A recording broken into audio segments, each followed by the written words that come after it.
ಬಾಗಲಕೋಟೆ ತಾಲೂಕು ಬೇವೂರಿನ ಶ್ರೀಕಾಂತ್ ಬಿಲಿಕೇರಿಯವರ ಎಲ್ಲ ಕಲಾವಿದರು Facebook live ಕಾರ್ಯಕ್ರಮಕ್ಕೆ ಸ್ವಾಗತ. ಮತ್ತೆ ಮತ್ತೆ ನೆನಪಾದರು, ಮರೆಯಲಾಗದ ಕಲಾವಿದರು, ಮತ್ತೆ ಮರಳಿ ಬಾರದವರು. ಈ ಉಪನ್ಯಾಸ ಮಾಲಿಕೆಯಲ್ಲಿ ರಂಗಭೂಮಿಯ ಆದರ್ಶ ಪುರುಷನ ಅನುಪಮ ರಂಗಪಯಣವನ್ನು ಇವತ್ತು ನಾವು ನೋಡೋಣ. ನಾನು ವಿಜಯಕುಮಾರ್ ಕಮ್ಮಾರ್, ಬೆಳಗಾವಿ ಜಿಲ್ಲೆಯ ಚೆನ್ನಮ್ಮನ ಕಿತ್ತೂರು ತಾಲೂಕಿನ ಹಿರೇನಂದಿಹಳ್ಳಿಯವನು. ಓದಿದ್ದು BE ಮೆಕ್ಯಾನಿಕಲ್ ಇಂಜಿನಿಯರಿಂಗ್, ವೃತ್ತಿಯಿಂದ ಗ್ಲೋಬಲ್ ಮಾರ್ಕೆಟಿಂಗ್ ಹೆಡ್. ತಮಿಳುನಾಡಿನ ಮ್ಯಾಕ್ ಇಂಟರ್ನ್ಯಾಷನಲ್ ಕಾರ್ಪೊರೇಷನ್ನಲ್ಲಿ ಕೆಲಸ ಮಾಡ್ತಿದ್ದೇನೆ. ಪ್ರವೃತ್ತಿಯಿಂದ ಬಸವಾದಿ ಶರಣರ ವಚನ ಸಾಹಿತ್ಯ ಚಿಂತನೆ ಮತ್ತು ಪ್ರಸಾರ. ನಮ್ಮ ತಂದೆ ಲಿಂಗೈಕ್ಯ ಈಶ್ವರ್ ಕಮ್ಮಾರ್ ಅವರು ಮಕ್ಕಳ ಸಾಹಿತಿಗಳೆಂದೇ ಪ್ರಖ್ಯಾತಿಯನ್ನು ಹೊಂದಿದವರು. ತಾಯಿ ಶ್ರೀಮತಿ ಮಲ್ಲಮ್ಮ ಈಶ್ವರ್ ಕಮ್ಮಾರ್ ಜನಪದ ಹಾಡುಗಾರರು ಮತ್ತು ಧಾರವಾಡ ಆಕಾಶವಾಣಿಯ ಎ ಗ್ರೇಡ್ ಕಲಾವಿದರು. ಜನಪದರ ಮತ್ತು ಜನಜೀವನದ ಮೂಲ ಸೆಲೆ ಮತ್ತು ಆಯಾಸಗೊಂಡ ಮನಸ್ಸಿಗೆ ತಂಪಿನ ಸಿಂಚರಣವನ್ನೆರೆದು ಜೀವಕ್ಕೆ ಮುದ ನೀಡುವ ಒಂದು ಕಲಾ ಮಾಧ್ಯಮ ಈ ರಂಗಭೂಮಿ. ಇಂಗ್ಲಿಷ್ ನಾಟಕಕಾರ ವಿಲಿಯಂ ಶೇಕ್ಸ್ಪಿಯರ್ ಅವರು ಹೇಳೋ ಹಾಗೆ, the whole world is a stage, men and women are actors and actresses, they play their part accordingly. ಅಂದರೆ ಜಗವೇ ಒಂದು ನಾಟಕ ರಂಗ, ಇದರಲ್ಲಿ ಜನರೆಲ್ಲರೂ ಪಾತ್ರಧಾರಿಗಳು. ಸಮಯಕ್ಕೆ ತಕ್ಕ ಹಾಗೆ ನಮ್ಮ ಪಾತ್ರಗಳನ್ನು ನಿರ್ವಹಿಸಿ ನಾವು ನಿರ್ಗಮಿಸ್ತೇವೆ. ಸರ್ ವಿಲಿಯಂ ಶೇಕ್ಸ್ಪಿಯರ್ ಅವರ ಈ ಸಾಲುಗಳು ಯಾಕೆ ನೆನಪಾದವು ಅಂದ್ರೆ, ಈ ಉಪನ್ಯಾಸದ ಕೇಂದ್ರ ಬಿಂದು ಓರ್ವ ಅನುಪಮ ಮತ್ತು ಅಪ್ರತಿಮ ನಾಟಕಕಾರರು ಹಾಗೂ ರಂಗಭೂಮಿ ಕಲಾವಿದರಿಗೆ ಇಂದಿಗೂ ಆದರ್ಶಪ್ರಾಯವಾಗಿರುವ ಮಹಾನ್ ಕಲಾವಿದರು ಅವರೇ ಕರ್ನಾಟಕ ನಾಟಕಾಲಂಕಾರ ಗರುಡ ಸದಾಶಿವರಾಯರು. ಇನ್ನು ನಾಟಕದ ಇತಿಹಾಸ ಮತ್ತು ನಾಟಕ ನಡೆದು ಬಂದ ದಾರಿಯನ್ನು ನೋಡಿಕೊಂಡು ನಾವು ಮುಂದೆ ಹೋಗೋಣ. ರಂಗಭೂಮಿ ಅತ್ಯಂತ ಪ್ರಾಚೀನವಾದದ್ದು. ಸರಿಸುಮಾರು 3000 ವರ್ಷಗಳ ಇತಿಹಾಸವನ್ನು ಹೊಂದಿರತಕ್ಕಂಥ ಗ್ರೀಕ್ ರಂಗಭೂಮಿ ಅತ್ಯಂತ ಪ್ರಾಚೀನ ರಂಗಭೂಮಿ. ಅಲ್ಲಿಂದ ಇವತ್ತಿನವರೆಗೂ ರಂಗಭೂಮಿ ನಡೆದು ಬಂದ ದಾರಿಯನ್ನು ನಾವು ನೋಡಿದರೆ ಅದರಲ್ಲಿ ಕಾಣುವಂಥ ವೈವಿಧ್ಯಮಯ ಲೋಕ ನಮ್ಮಲ್ಲಿ ಬೆರಗನ್ನು ಹುಟ್ಟಿಸ್ತದೆ. ವೃತ್ತಿ ಮತ್ತು ಹವ್ಯಾಸಿ ರಂಗಭೂಮಿ, ಹೀಗೆ ಎರಡು ವಿಭಿನ್ನ ದಿಕ್ಕುಗಳಲ್ಲಿ ರಂಗಭೂಮಿಯ ಸಾಧನೆ ಅವಿಸ್ಮರಣೀಯ ಮತ್ತು ಅಸಾಧಾರಣ. ರಂಗಭೂಮಿಗೆ ಸಂಬಂಧಿಸಿದಂತೆ ಧಾರವಾಡದ ಹತ್ತಿರವಿರುವ ಮುಗದಂಥ ಒಂದು ಗ್ರಾಮ ಇದೆ. ಅದನ್ನು ಮುಗುಂದ ಅಂತ ಕರೀತಾ ಇದ್ರು ಆಗಿನ ಕಾಲದಲ್ಲಿ. ಆ ಗ್ರಾಮದಲ್ಲಿ ಒಂದು ಶಿಲಾಶಾಸನ ದೊರೀತದೆ. ಅಭಿನವ ಮಲ್ಲ ಹಾಗೂ ತ್ರೈಲೋಕ್ಯ ಮಲ್ಲ ಎಂದ ಬಿರುದಾಂಕಿತನಾಗಿದ್ದ ಕಲ್ಯಾಣ ಪಶ್ಚಿಮ ಚಾಲುಕ್ಯರ ಅರಸು 1ನೇ ಸೋಮೇಶ್ವರನ ಕಾಲಘಟ್ಟದ, ಅಂದರೆ ಸರಿಸುಮಾರು 1045 ಅವಧಿಯದ್ದು ಅಂತ ಇದು ದೃಢಪಟ್ಟಿದೆ. ಮುಗದ ಗ್ರಾಮದ ಈ ನಾಡಗೌಡ, ಅಂದರೆ ಆಗಿನ ಕಾಲದಲ್ಲಿ ನಾಳದಾವುಂಡ ಅಂತ ಕರಿತಾ ಇದ್ರು ಅವ್ರನ್ನ, ಅವನಿಂದ ಒಂದು ಜೈನ ಬಸದಿಯ ಜೀರ್ಣೋದ್ಧಾರ ಮತ್ತು ನಾಟಕ ಶಾಲೆಯ ರಚನೆ ಆಯಿತು ಅಂತ ಈ ಶಾಸನದಲ್ಲಿ ಉಲ್ಲೇಖವಾಗಿದೆ. ಈ 1ನೇ ಸೋಮೇಶ್ವರನ ಆಡಳಿತದಲ್ಲಿ ಸಾಹಿತ್ಯ, ಸಂಸ್ಕೃತಿ, ಕಲೆಗಳಿಗೆ ಪ್ರಾಶಸ್ತ್ಯವನ್ನು ನೀಡಲಾಗಿತ್ತು ಮತ್ತು ಅನೇಕ ಕವಿಗಳಿಗೆ ಮತ್ತು ಕಲಾವಿದರಿಗೆ ಆಶ್ರಯದಾತರಾಗಿದ್ದ ಈ 1ನೇ ಸೋಮೇಶ್ವರ ಅಂತ ನಮಗೆ ತಿಳಿದು ಬರ್ತದೆ. ಸಾಮಾಜಿಕ ಮತ್ತು ಧಾರ್ಮಿಕ ಕ್ರಾಂತಿಯಿಂದ ಬಸವಾದಿ ಶರಣರು ಈ ಕಾಲಘಟ್ಟದಲ್ಲಿ ತಮ್ಮ ಅಸ್ತಿತ್ವವನ್ನು ಕಂಡುಕೊಂಡರು ಅಂತ ನಮಗೆ ತಿಳಿದು ಬರ್ತದೆ. ಇದರಲ್ಲಿ ಕೆತ್ತಲಾದ, ಅಂದರೆ ಈ ಶಿಲಾಶಾಸನದಲ್ಲಿ ಕೆತ್ತಲಾದ ಈ ಬರಹವನ್ನು ನಾನು ಯಥಾವತ್ತಾಗಿ ಓದ್ತೀನಿ, ಅಂದರೆ ಅದರ ಸೀರಿಯಸ್ನೆಸ್ ನಮಗೆ ಅರ್ಥ ಆಗಲಿ ಅಂತ. ಶ್ರೀಮನ್ ಮಹಾಸಾಮಂತಂ ಮಾರ್ತಾಂಡಯಂ ತಮ್ಮ ಮತ್ತಯಂ ಮಾಡಿಸಿದ ಬಸದಿಯಂ ಪಡಸಲಿಸಿ ನಾಟಕ ಶಾಲೆಯಂ ಮಾಡಿಸಿ ತನ್ನ ಕೀರ್ತಿ ಶಿಲಾಸ್ತಂಭಮಂ ಅಚಂದ್ರಾರ್ಕ ತಾರಂಬರಂ ನಿಲ್ಲಿಸಿದಂ ಅಂತ. ಈ ವಿಷಯವನ್ನ ಈ ಕರ್ನಾಟಕ ನಾಟಕ ಅಕಾಡೆಮಿಯಿಂದ ಒಂದು ಪುಸ್ತಕವನ್ನು ಪ್ರಕಟ ಮಾಡ್ತಾರೆ, ಅವಿಭಜಿತ ಧಾರವಾಡ ಜಿಲ್ಲಾ ರಂಗ ಮಾಹಿತಿ ಅಂತ. ಈ ಪುಸ್ತಕದಲ್ಲಿ ಡಾಕ್ಟರ್ ಹೇಮಾ ಪಟ್ಟಣ ಶೆಟ್ಟಿ ಅವರು ಈ ಪ್ರಸಂಗವನ್ನು ಉಲ್ಲೇಖ ಮಾಡಿದ್ದಾರೆ. ಈ ಪುಸ್ತಕವನ್ನು ಬಸವರಾಜ್ ಬೆಂಗೇರಿ ಅನ್ನೋರು ಸಂಪಾದನೆಯನ್ನು ಮಾಡಿದ್ದಾರೆ. ಇದೇ ವಿಷಯವನ್ನು ಕರ್ನಾಟಕ ಸರ್ಕಾರದ ಗೆಜೆಟಿಯರ್, ಅಂದರೆ ಧಾರವಾಡ ಜಿಲ್ಲೆಯ ಅಧ್ಯಾಯದಲ್ಲಿ ಇದನ್ನು ಉಲ್ಲೇಖ ಮಾಡ್ತಾರೆ. ಈ ಶಿಲಾಶಾಸನದಿಂದ ನಮಗೆ ತಿಳಿದು ಬರೋದೇನೆಂದರೆ, ಕರ್ನಾಟಕದಲ್ಲಿ 11ನೇ ಶತಮಾನದಿಂದಲೇ ನಾಟಕಗಳನ್ನು ಆಡಲಾಗ್ತಿತ್ತು ಅಂತ ನಮಗೆ ತಿಳಿದು ಬರ್ತದೆ. ಆದರೆ ಅದರ ಸ್ವರೂಪ ಏನು, ಚಿತ್ರಣ ಏನು ಅಂತ ಅಷ್ಟಾಗಿ ನಮಗೆ ಇತಿಹಾಸದಲ್ಲಿ ದಾಖಲಾಗಿಲ್ಲ ಈ ವಿಷಯ, ಅಥವಾ ನಮಗೆ ಇನ್ನೂ ಅದರ ಸ್ಪಷ್ಟ ಉಲ್ಲೇಖಗಳು ದೊರೆತಿಲ್ಲನೇ ಅಂತ ಹೇಳ್ಬೋದು. ಇನ್ನು ಕರ್ನಾಟಕ ರಂಗಭೂಮಿಯ ಇತಿಹಾಸ ನಿಜಕ್ಕೂ ರೋಚಕವಾದದ್ದು. ನಾವು ವಿಜಯನಗರ ಅರಸರ ಕಾಲದಿಂದ ನೋಡ್ತಾ ಬಂದರೆ ಈ ವೈಭವಯುತವಾಗಿ ಮೆರೆದಂಥ ರಾಜ್ಯಭಾರವನ್ನು ಮಾಡಿದಂಥ ಕೃಷ್ಣದೇವರನ್ನ ಕಾಲಘಟ್ಟದಲ್ಲಿ ನಾಟಕ ಮತ್ತು ನಾಟ್ಯ ಶಾಲೆಗಳು ಇದ್ದದ್ದು ನಮಗೆ ಕಂಡುಬರ್ತದೆ. ಕ್ರಿಸ್ತಶಕ 1582ರಿಂದ ಕ್ರಿಸ್ತಶಕ 1620ರವರೆಗೆ ರಾಜನಾಗಿದ್ದಂಥ ಇಕ್ಕೇರಿ ಕೆಳದಿ ಸಂಸ್ಥಾನದ ವೆಂಕಟಪ್ಪ ನಾಯಕನ ಆಡಳಿತಾವಧಿಯಲ್ಲಿ ನಾಟಕ ಶಾಲೆ ಇತ್ತು ಅನ್ನೋದು ನಮಗೆ ಇತಿಹಾಸದ ಪುಟಗಳಿಂದ ತಿಳಿದು ಬರ್ತದೆ. ಮೈಸೂರು ರಾಜ್ಯವನ್ನು ಕ್ರಿಸ್ತಶಕ 1638ರಿಂದ 1659ರವರೆಗೆ ಆಡಳಿತ ನಡೆಸಿದಂಥ ರಾಜ ಕಂಠೀರವ ನರಸರಾಜ ಅವರ ಅರಮನೆಯಲ್ಲಿಯೂ ಸಹ ಒಂದು ನಾಟಕ ಶಾಲೆ ಇತ್ತು ಅಂತ ನಮಗೆ ತಿಳಿದು ಬರ್ತದೆ. 17ನೇ ಶತಮಾನದ ಅಂತ್ಯಭಾಗದಲ್ಲಿ ರಚನೆಯಾದಂಥ ಸಂಸ್ಕೃತದಲ್ಲಿ ರಚನೆಯಾದಂಥ ಶ್ರೀಹರ್ಷನ ರತ್ನಾವಳಿ ಕೃತಿಯನ್ನು ಮಿತ್ರವೃಂದ ಗೋವಿಂದ ಅಂತ ಕನ್ನಡಕ್ಕೆ ಭಾಷಾಂತರ ಮಾಡ್ತಾರೆ. ಇದನ್ನು ಸಿಂಗರಾರ್ಯರು ಅಂತ ಒಬ್ಬ ಕವಿಯರು ಇದನ್ನು ಭಾಷಾಂತರ ಮಾಡ್ತಾರೆ. ಈ ಆರ್ಯರು ಚಿಕ್ಕದೇವರಾಜ ಅಂತ ಒಬ್ಬ ರಾಜ ಇರ್ತಾನೆ. 1672ರಿಂದ 1704ರವರೆಗೆ ರಾಜ್ಯಭಾರವನ್ನು ಮಾಡಿದಂಥ ಈ ಚಿಕ್ಕದೇವರಾಜರ ಆಸ್ಥಾನದಲ್ಲಿದ್ದಂಥ ಈ ಸಿಂಗರಾಯರು ಈ ಮಿತ್ರವೃಂದ ಗೋವಿಂದ ಅನ್ನುವ ನಾಟಕವನ್ನು ಭಾಷಾಂತರ ಮಾಡಿಸಿರು ಅಂತ ನಮಗೆ ತಿಳಿದು ಬರ್ತದೆ. ಕರ್ನಾಟಕದ ನಾಟಕದ ಇತಿಹಾಸಕಾರರು ಪದೇ ಪದೇ ಈ ಮಿತ್ರವೃಂದ ಗೋವಿಂದ ಎನ್ನುವ ನಾಟಕವನ್ನು ಪ್ರಸ್ತಾಪ ಮಾಡಿದ್ದರಿಂದ ಇದು ಕನ್ನಡದ ಮೊದಲನೆಯ ನಾಟಕ ಅಂತ ನಾವು ಅನ್ಬೋದು. ಮುಂದೆ 1764ರಲ್ಲಿ ಧಾರವಾಡದ ಶುಕ್ರವಾರ ಪೇಟೆಯಲ್ಲಿ ದಶಾವತಾರ ನಾಟಕವನ್ನು ನಡೆಸಲು ರಾಮಭಟ್ಟ ಜೋಯಿಸ್ ಅವರಿಗೆ ಮರಾಠ ಪೇಶ್ವೆಯವರು ವಾರ್ಷಿಕವಾಗಿ ಅನುದಾನವನ್ನು ನೀಡ್ತಿದ್ರು ಅಂತ ನಮಗೆ ತಿಳಿದು ಬರ್ತದೆ. ಈ ವಿಷಯ ನಮಗೆ ಕರ್ನಾಟಕ ಸರ್ಕಾರದ ಕರುನಾಡು ಪತ್ರಿಕೆಯಿಂದ ತಿಳಿದು ಬರ್ತದೆ.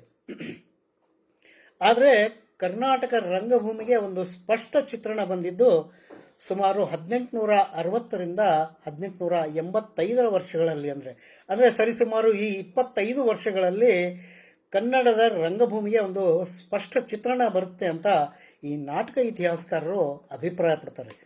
1869ರಲ್ಲಿ ಬೆಳಗಾವಿಯಲ್ಲಿ ಹಲಸಿ ನಾಟಕ ಕಂಪನಿ ಸ್ಥಾಪನೆ ಆಗ್ತದೆ.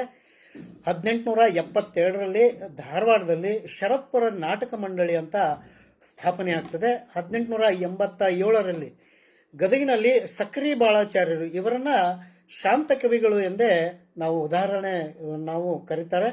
ಇವರು ಕೆಲವು ಮಿತ್ರರೊಂದಿಗೆ ಸೇರಿ ಶ್ರೀ ವೀರನಾರಾಯಣ ಪ್ರಸಾದಿತ ಕೃತಪರ ನಾಟಕ ಮಂಡಳಿ ಅಂತ ಸ್ಥಾಪನೆ ಮಾಡ್ತಾರೆ.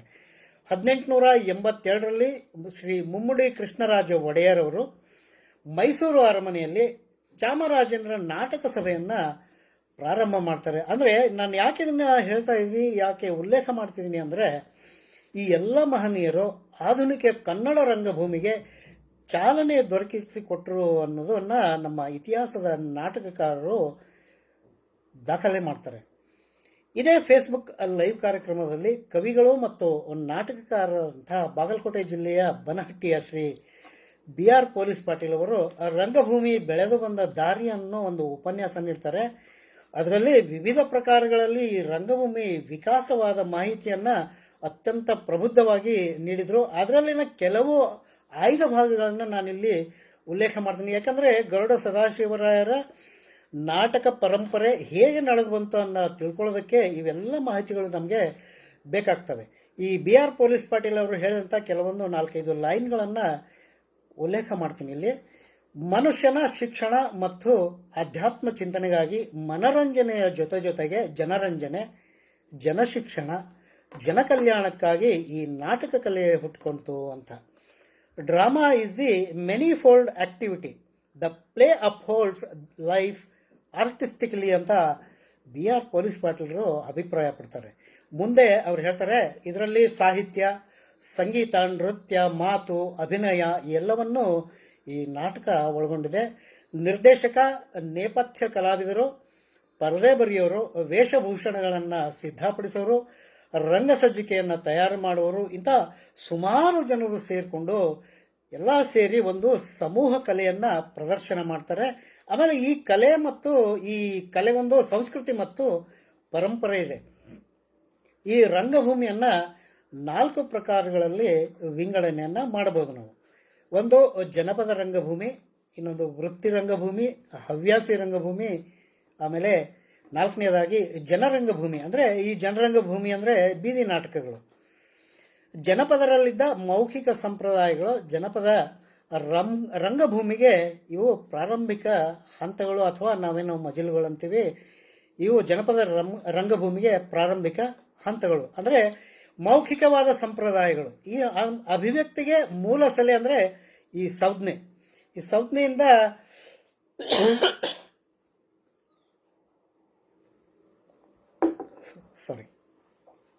ಈ ಸಂಜ್ಞೆಗಳೊಂದಿಗೆ ಭಾವನೆಗಳು ವ್ಯಕ್ತವಾಗ್ತವೆ. ಈ ಸಂಜ್ಞೆಗಳು ಅಂದರೆ ಲಿಂಗ್ವಿಸ್ಟಿಕ್ಸ್ನಲ್ಲಿ ನಾವು ಕ್ರಿಯೋಲ್ ಅಂತ ಕರಿತೇವೆ. ಅಂದರೆ ಲಿಂಗ್ವಿಸ್ಟಿಕ್ ಲ್ಯಾಂಗ್ವೇಜ್ನಲ್ಲಿ ಕ್ರಿಯೋಲ್ ಲ್ಯಾಂಗ್ವೇಜನ್ನು ಸಂಜ್ಞೆಗಳ ಮೂಲಕವೇ ಸಂಹಾರ ಮಾಡೋದನ್ನು ನಮ್ಮ ಜನಪದರು ಮೊದಲಿಗೆ ಕಂಡುಕೊಂಡಿದ್ರು ಅಂತ. ಈ ಸಂಜ್ಞೆಗಳೊಂದಿಗೆ ಭಾವನೆಗಳು ವ್ಯಕ್ತವಾಗ್ತವೆ. ಮಾನವ ಸಂಜ್ಞೆಗಳೊಂದಿಗೆ ಸಂವಾದ ಮಾಡ್ತಾ ಮಾಡ್ತಾ ಭಾಷೆ ಉತ್ಪನ್ನ ಆಗ್ತದೆ. ಈ ಭಾಷೆಯಿಂದ ಲಿಪಿಯ ಉಗಮ ಆಗ್ತದೆ. ಈ ಲಿಪಿಯ ಉಗಮವೇ ನಾಟಕದ ಸ್ವರೂಪ ಪಡೆಯಲು ಕ್ರಮಿಸಿದ ದಾರಿ. ಹೀಗೆ ಜನ್ಮ ತಳೆದ ರಂಗಭೂಮಿಯಲ್ಲಿ, ಜನಪದ ರಂಗಭೂಮಿಯಲ್ಲಿ ಹಲವಾರು ಪ್ರಕಾರಗಳ ವರ್ಣನೆ ಬರ್ತದೆ. ಅದರಲ್ಲಿ ನಾನು ಕೆಲವೊಂದನ್ನು ಪಟ್ಟಿ ಮಾಡ್ತೀನಿ. ಒಂದು ಮೂಡಲಪಾಯ, ದಾಸರ ಆಟ, ಸೂತ್ರದ ಗೊಂಬೆ ಆಟ, ತೊಗಲುಗೊಂಬೆ ಆಟ, ದೊಡ್ಡ ಆಟ, ಸಣ್ಣ ಆಟ ಇದರಲ್ಲಿ ಡಪ್ಪಿನಾಟ ಕೂಡ ಬರ್ತದೆ. ಶ್ರೀಕೃಷ್ಣ ಪಾರಿಜಾತ, ರಾಧಾನ ಆಟ, ಯಕ್ಷಗಾನ. ಈ ಯಕ್ಷಗಾನದಲ್ಲಿ 2 ಭೇದಗಳು ಬರ್ತದೆ. ಒಂದು ತೆಂಕುತಿಟ್ಟು, ಇನ್ನೊಂದು ಬಡಗುತಿಟ್ಟು. ಅದರಲ್ಲಿ ತಾಳೆ ಮದ್ದಳೆ, ಇನ್ನೊಂದು ಬಯಲಾಟದ ಮೂಲಕ ಈ ಯಕ್ಷಗಾನವನ್ನು ಆಡ್ತಾರೆ. ಘಟ್ಟದ ಕೋರೆ, ಕೇಳಿಕೆ, ಕುಣಿತಗಳು. ಈ ಕುಣಿತಗಳಲ್ಲಿ ಹಲವಾರು ಕುಣಿತಗಳ ಪ್ರಕಾರಗಳು ಬರ್ತವೆ. ಅದರಲ್ಲಿ ನಾನು ಒಂದು 5-6 ಹೇಳ್ತೀನಿ. ಮಲೆ ಕುಣಿಕೆಯರ ಕುಣಿತ, ಪುರವಂತರ ಕುಣಿತ, ರಾಣಿಯರ ಕೋಲಾಟ, ಬೀರದೇವರ ಕುಣಿತ, ವೀರಭದ್ರನ ಕುಣಿತ. ಇಂಥ ಹಲವಾರು ಪ್ರಕಾರಗಳು ಈ ಜನಪದ ರಂಗಭೂಮಿಯಲ್ಲಿ ಬರ್ತವೆ. ಈ ಇನ್ನೂ ಮುಂದುವರೆದಂಗೆ ಈ ಗರುಡ ಸದಾಶಿವರ ಕಾಲಘಟ್ಟದಲ್ಲಿ ಈ ಸ್ವಾತಂತ್ರ್ಯ ಚಳವಳಿ ಅತ್ಯಂತ ಗಂಭೀರ ಸ್ವರೂಪ ಮತ್ತು ಉಗ್ರ ರೂಪವನ್ನು ತಾಳಿತ್ತು. ಇದರ ಬಗ್ಗೆ ಸ್ವಲ್ಪ ನಾವು ನೋಡ್ಕೊಂಡು ಹೋದರೆ ಗರುಡ ಸದಾಶಿವರಾರು ಎಂಥ ಸಂಘರ್ಷವನ್ನು ಮಾಡಿ ಬೆಳೆದು ನಿಂತರು ಅನ್ನೋದನ್ನು ನಮಗೆ ಅರಿವಾಗ್ತದೆ. ಇಲ್ಲಿ ನಾವು ಈ ಸ್ವಾತಂತ್ರ್ಯ ಚಳವಳಿ ಬಗ್ಗೆ ಉಲ್ಲೇಖ ಮಾಡ್ತೀವಿ. ಈ ಎಲ್ಲ ಸವಾಲುಗಳ ಗಡಿ ಸೀಮೆಗಳನ್ನು ದಾಟಿ ಗರುಡ ಸದಾಶಿವರರು ಬೆಳೆದು ನಿಂತದ್ದು ಮತ್ತು ಅವರು ರಂಗಭೂಮಿಗೆ ಕೊಡುಗೆ ನೀಡಿದ್ದು ಅತ್ಯಂತ ವಿಸ್ಮಯಕಾರಿ ಮತ್ತು ಕ್ರಾಂತಿಕಾರಕ. ಈ ಸ್ವಾತಂತ್ರ್ಯ ಚಳವಳಿಯ ಇತಿಹಾಸವನ್ನು, ಅಂದರೆ ಧಾರವಾಡ ಜಿಲ್ಲೆಗೆ ಸಂಬಂಧಪಟ್ಟಂತೆ ಧಾರವಾಡ ಚಾಪ್ಟರ್ 2 ಹಿಸ್ಟ್ರಿನಲ್ಲಿ ಈ ಸ್ವಾತಂತ್ರ್ಯ ಚಳವಳಿಯ ಇತಿಹಾಸವನ್ನು ದಾಖಲು ಮಾಡಿದ್ದಾರೆ. ಅದರ ಪ್ರಕಾರ ಮುಂಬೈ ಪ್ರಾಂತ್ಯದಲ್ಲಿ ಪ್ಲೇಗ್ ಹಾವಳಿ ಹೆಚ್ಚಾದಾಗ ಉಗ್ರ ಪ್ರತಿಭಟನೆಗಳು ನಡೀತವೆ. ಇದಕ್ಕೆ ಬ್ರಿಟಿಷ್ ಸರ್ಕಾರ ಬಹಳ ಹಿಂಸಾತ್ಮಕವಾಗಿ ಪ್ರತಿಕ್ರಿಯೆ ನೀಡ್ತದೆ. ಇದರಿಂದ ಬಡಿದದ್ದ ಪುಣೆಯಲ್ಲಿ ಚಾಪೇಕರ್ ಸಹೋದರರು ರ್ಯಾಂಡ್ ಅಂಡ್ ಅಯರ್ಟ್ ಎನ್ನುವ 2 ಅಧಿಕಾರಿಗಳನ್ನು ಕೊಂದು ಹಾಕ್ತಾರೆ. 1881ರಲ್ಲಿ ಲೋಕಮಾನ್ಯರ ತಿಲಕರು ಕೇಸರಿ ಪತ್ರಿಕೆ ಮೂಲಕ ಈ ಸ್ವಾತಂತ್ರ್ಯೋತ್ಸವದ ಬಗ್ಗೆ ಜನಜಾಗೃತಿಯನ್ನು ಮೂಡಿಸಲು ಪ್ರಾರಂಭ ಮಾಡ್ತಾರೆ. ಈ ಪ್ಲೇಗ್ ಮಹಾಮಾರಿ 1897 ಅಕ್ಟೋಬರ್ ಅಷ್ಟೊತ್ತಿಗೆ ಹುಬ್ಬಳ್ಳಿ, ಧಾರವಾಡ, ಬೆಳಗಾಂ, ಬಿಜಾಪುರ ಇಲ್ಲಿ ತಲುಪ್ತದೆ. ಅಂದರೆ 1897 ಅಕ್ಟೋಬರ್ 10 ಪ್ಲೇಗ್ ಹುಬ್ಬಳ್ಳಿಗೂ ಬಂದು ತಲುಪ್ತದೆ. ಇದರ ಜೊತೆಗೆ ಬರಗಾಲನೂ ಬಂದು ಜನಜೀವನ ಅತ್ಯಂತ ಅಸ್ತವ್ಯಸ್ತವಾಗ್ತದೆ. ಇಂಥ ವಿಷಮ ಪರಿಸ್ಥಿತಿಯಲ್ಲಿ ಇನ್ನೊಂದು ಘಟನೆ ನಡೀತದೆ. ಶ್ರೀ ಆಲೂರು ವೆಂಕಟರಾಯರು ಮತ್ತಿತರ ಜನರು ಸೇರಿಕೊಂಡು ಸ್ವಾತಂತ್ರ್ಯ ಸಂಗ್ರಾಮದ ಜೊತೆಗೆ ಏಕೀಕರಣ ಚಳವಳಿಯನ್ನು ಪ್ರಾರಂಭ ಮಾಡ್ತಾರೆ. ಅಂದರೆ ನಾವು ತಿಳ್ಕೋಬೇಕು ಎಂಥ ವಿಷಮಯ ಸಾಮಾಜಿಕ ಮತ್ತು ಆರ್ಥಿಕ ಪರಿಸ್ಥಿತಿ ಎನ್ನುವುದನ್ನು ನಾವು ಅರ್ಥ ಮಾಡ್ಕೋಬೇಕು. ಇದಕ್ಕೆ ಪುಟ ಇಟ್ಟಂತೆ ಜನವರಿ 26, 1930ರಲ್ಲಿ ಲಾಹೋರ್ನಲ್ಲಿ ಸ್ವಾತಂತ್ರ್ಯೋತ್ಸವ ಅಂಗವಾಗಿ ತ್ರಿವರ್ಣ ಧ್ವಜವನ್ನು ಹಾರಿಸ್ತಾರೆ. ಇದನ್ನು ತ್ರಿವರ್ಣ ಧ್ವಜವನ್ನು ಎಲ್ಲ ಕಡೆ ಹಾರಿಸಿ ಅಂತ ಕರೆ ನೀಡ್ತಾರೆ. ಅಂದರೆ ಅದರದ್ದು ಶಾಡೋ ಎಫೆಕ್ಟ್ನಿಂದ, ಅಂದರೆ ನೆರಳು ಬಿತ್ರಿ ಅಂತಾರಲ್ಲ, ಹಂಗೆ ಈ ಧಾರವಾಡದ ಕಲ್ಗಟ್ಟಿ ಒಳಗಡೆ ಧ್ವಜಾರೋಹಣ ಮಾಡ್ತಾರೆ. ಏಪ್ರಿಲ್ 16, 1930ರಂದು ಈ ಸೊಲ್ಲಾಪುರದ ನಗರಸಭೆಯ ಮೇಲೆ ಧ್ವಜಾರೋಹಣ ಮಾಡ್ತಾರೆ. ಈ ಧ್ವಜಾರೋಹಣವನ್ನು ಮಾಡಿದ್ದು ಮಲ್ಲಪ್ಪ ಧನಶೆಟ್ಟಿ ಅಂತ ಸ್ವಾತಂತ್ರ್ಯ ಹೋರಾಟಗಾರರು. ಇವರಿಗೆ ಜನವರಿ 12, 1931ರಂದು ಗಲ್ಲಿಗೇರಿಸ್ತಾರೆ. ಜನವರಿ 26, 1932ರಲ್ಲಿ ಧ್ವಜಾರೋಹಣ ಮಾಡಿದ್ದಕ್ಕಾಗಿ ಶ್ರೀಮತಿ ಉಮಾಬಾಯಿ ಕುಂದಾಪುರ್ ಅವರನ್ನು ಗದಗಿನಲ್ಲಿ, ಇದು ಹುಬ್ಬಳ್ಳಿನಲ್ಲಿ, ಆಮೇಲೆ ಗದಗಿನಲ್ಲಿ ಮಧ್ವರಾವ್ ಶಿರಹಟ್ಟಿ ಮತ್ತು ಶ್ರೀಕೃಷ್ಣಾಚಾರ್ಯ ಹುಯಿಲ್ಗೋಳ ಅವರನ್ನು ಬಂಧಿಸ್ತಾರೆ. ಇದರ ಜೊತೆಗೆ ಉಪ್ಪಿನ ಸತ್ಯಾಗ್ರಹದ ಕಾವು ಧಾರವಾಡಕ್ಕೆ ಬಂದು ಬಡಿತದೆ. ಮುಂದೆ ಮಹಾತ್ಮ ಗಾಂಧೀಜಿಯವರು ಮಾರ್ಚ್ 1, 1934ರಂದು ಹಾವೇರಿಗೆ ಬರ್ತಾರೆ. ಕೊಪ್ಪಳ ಮಾರ್ಗವಾಗಿ ಮಾರ್ಚ್ 5, 1934ರಂದು ಗದಗಿಗೆ ಭೇಟಿ ಕೊಡ್ತಾರೆ. ಅವರು ಗದಗಿನಲ್ಲಿ ಸೆಪ್ಟೆಂಬರ್ 5, 1942ರಂದು 10 ವಿದ್ಯಾರ್ಥಿಗಳನ್ನು ಬಂಧಿಸಿ ಬಿಡುಗಡೆ ಮಾಡ್ತಾರೆ. ಅಂದರೆ 3 ದಿವಸ ಆದಮೇಲೆ ಬಿಡುಗಡೆ ಮಾಡ್ತಾರೆ. ಸೆಪ್ಟೆಂಬರ್ 8, 1942ರಂದು ಅವ್ರನ್ನ ಮೆರವಣಿಗೆಗಳ ಮೂಲಕ ಕರ್ಕೊಂಡ್ಬರ್ತಾರೆ. ಅಂದರೆ ಗದಗಿನಲ್ಲಿ ಈ ವಿದ್ಯಾರ್ಥಿಗಳನ್ನು ಮೆರವಣಿಗೆಯ ಮೂಲಕ ಕರ್ಕೊಂಡ್ಬಂದದ್ದನ್ನು ಅದನ್ನೇ ಸ್ವಾತಂತ್ರ್ಯ ದಿನ ಅಂತ ಗದಗಿನಲ್ಲಿ ಆಚರಣೆ ಮಾಡ್ತಾರೆ. ಮುಂದೆ ಹೈದರಾಬಾದ್ ನಿಜಾಮರ ಆಡಳಿತಕ್ಕೊಳಪಟ್ಟಿದ್ದ ಕೆಲ ಹಳ್ಳಿಗಳನ್ನು ಶ್ರೀ ಜನಾರ್ದನ್ ರಾವ್ ದೇಸಾಯಿ ಮತ್ತು ಶಿವಮೂರ್ತಿ ಸ್ವಾಮಿ ಅಳವಂಡಿಯವರ ನೇತೃತ್ವದಲ್ಲಿ ಈ ಹಳ್ಳಿಗಳನ್ನು ಬಿಡುಗಡೆ ಮಾಡಿ ರೋಣ ತಾಲೂಕಿಗೆ ಸೇರಿಸ್ತಾರೆ. ನೋಡಿ, ಒಂದು ಪ್ರಮುಖ ವಿಷಯ ಅಂದರೆ ಈ ಜನಾರ್ದನ್ ರಾವ್ ದೇಸಾಯಿ ಅವರು ಮತ್ತು ಶ್ರೀ ಶಿವಮೂರ್ತಿ ಸ್ವಾಮಿ ಅಳವಂಡಿಯವರು ಒಂದು ಕಚೇರಿಯನ್ನು ತೆರೆದಿರ್ತಾರೆ ಗದಗಿನಲ್ಲಿ. ಅದು ಗರುಡ ಸದಾಶಿವರಾಯರ ಮನೆಯಲ್ಲಿಯೇ ಆ ಕಚೇರಿ ಇರ್ತದೆ. ಅಂದರೆ ಗರುಡ ಸದಾಶಿವರಾಯರು ಸ್ವಾತಂತ್ರ್ಯ ಹೋರಾಟಕ್ಕೆ ತಮ್ಮದೇ ಆದ ರೀತಿಯಲ್ಲಿ ಕೊಡುಗೆಯನ್ನು ನೀಡಿದ್ರು ಅಂತ ನಮಗೆ ಇದರಿಂದ ತಿಳಿದು ಬರ್ತದೆ. ಅಲ್ಲಿ ಇದ್ದಂಥ ಎಲ್ಲ ಸ್ವಾತಂತ್ರ್ಯ ಹೋರಾಟಗಾರರಿಗೆ ಬಸರಿಗಿಡದ ಶ್ರೀ ವೀರಪ್ಪನವರು ಆಹಾರ, ಊಟ, ಉಪಚಾರದ ವ್ಯವಸ್ಥೆಯನ್ನು ಮಾಡಿರ್ತಾರೆ.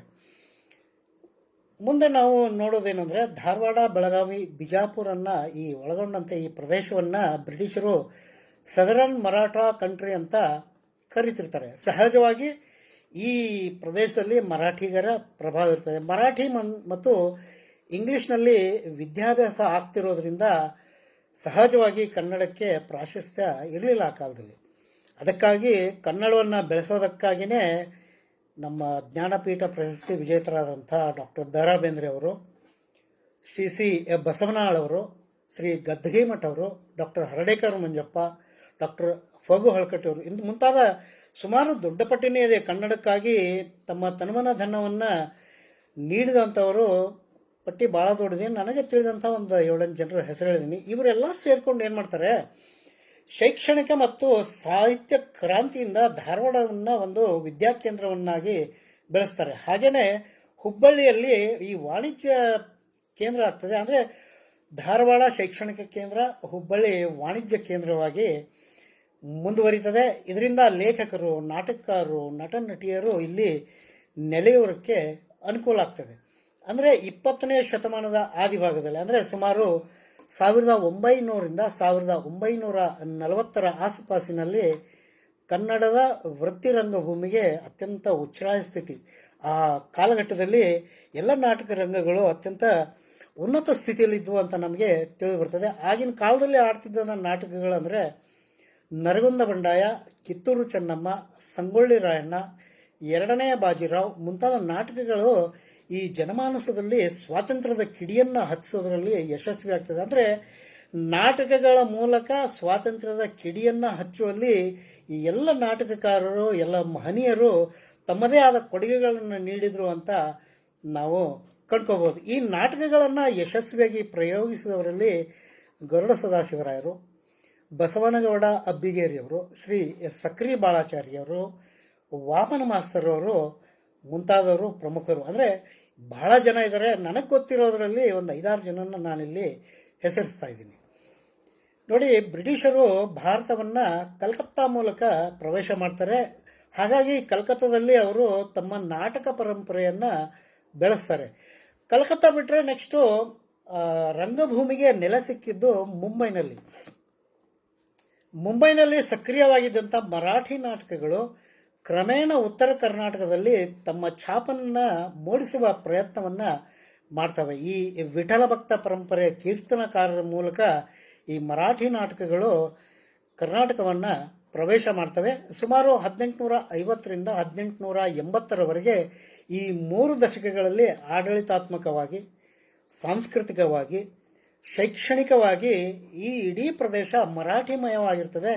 ಅಂಥ ಸಂದರ್ಭದಲ್ಲಿ ಕೆಲ ಕನ್ನಡ ನಾಟಕಕಾರರು ಕನ್ನಡವನ್ನು ಬೆಳೆಸುವುದರ ಮೂಲಕ ಕನ್ನಡ ನಾಟಕಗಳನ್ನು ಬೆಳೆಸುವುದಕ್ಕಾಗಿ ಛಲದಿಂದ ನಾಟಕ ಕಂಪನಿಯನ್ನು ತೆಗೆಯುತ್ತಾರೆ. ಅದರ ಒಂದು ಫಲವಾಗಿಯೇ 1869ರಲ್ಲಿ ಬೆಳಗಾವಿ ಜಿಲ್ಲೆಯ ಹಲಸಿ ಗ್ರಾಮದಲ್ಲಿ ಪ್ರಪ್ರಥಮ ವೃತ್ತಿ ನಾಟಕ ಕಂಪನಿ ಪ್ರಾರಂಭವಾಗ್ತದೆ.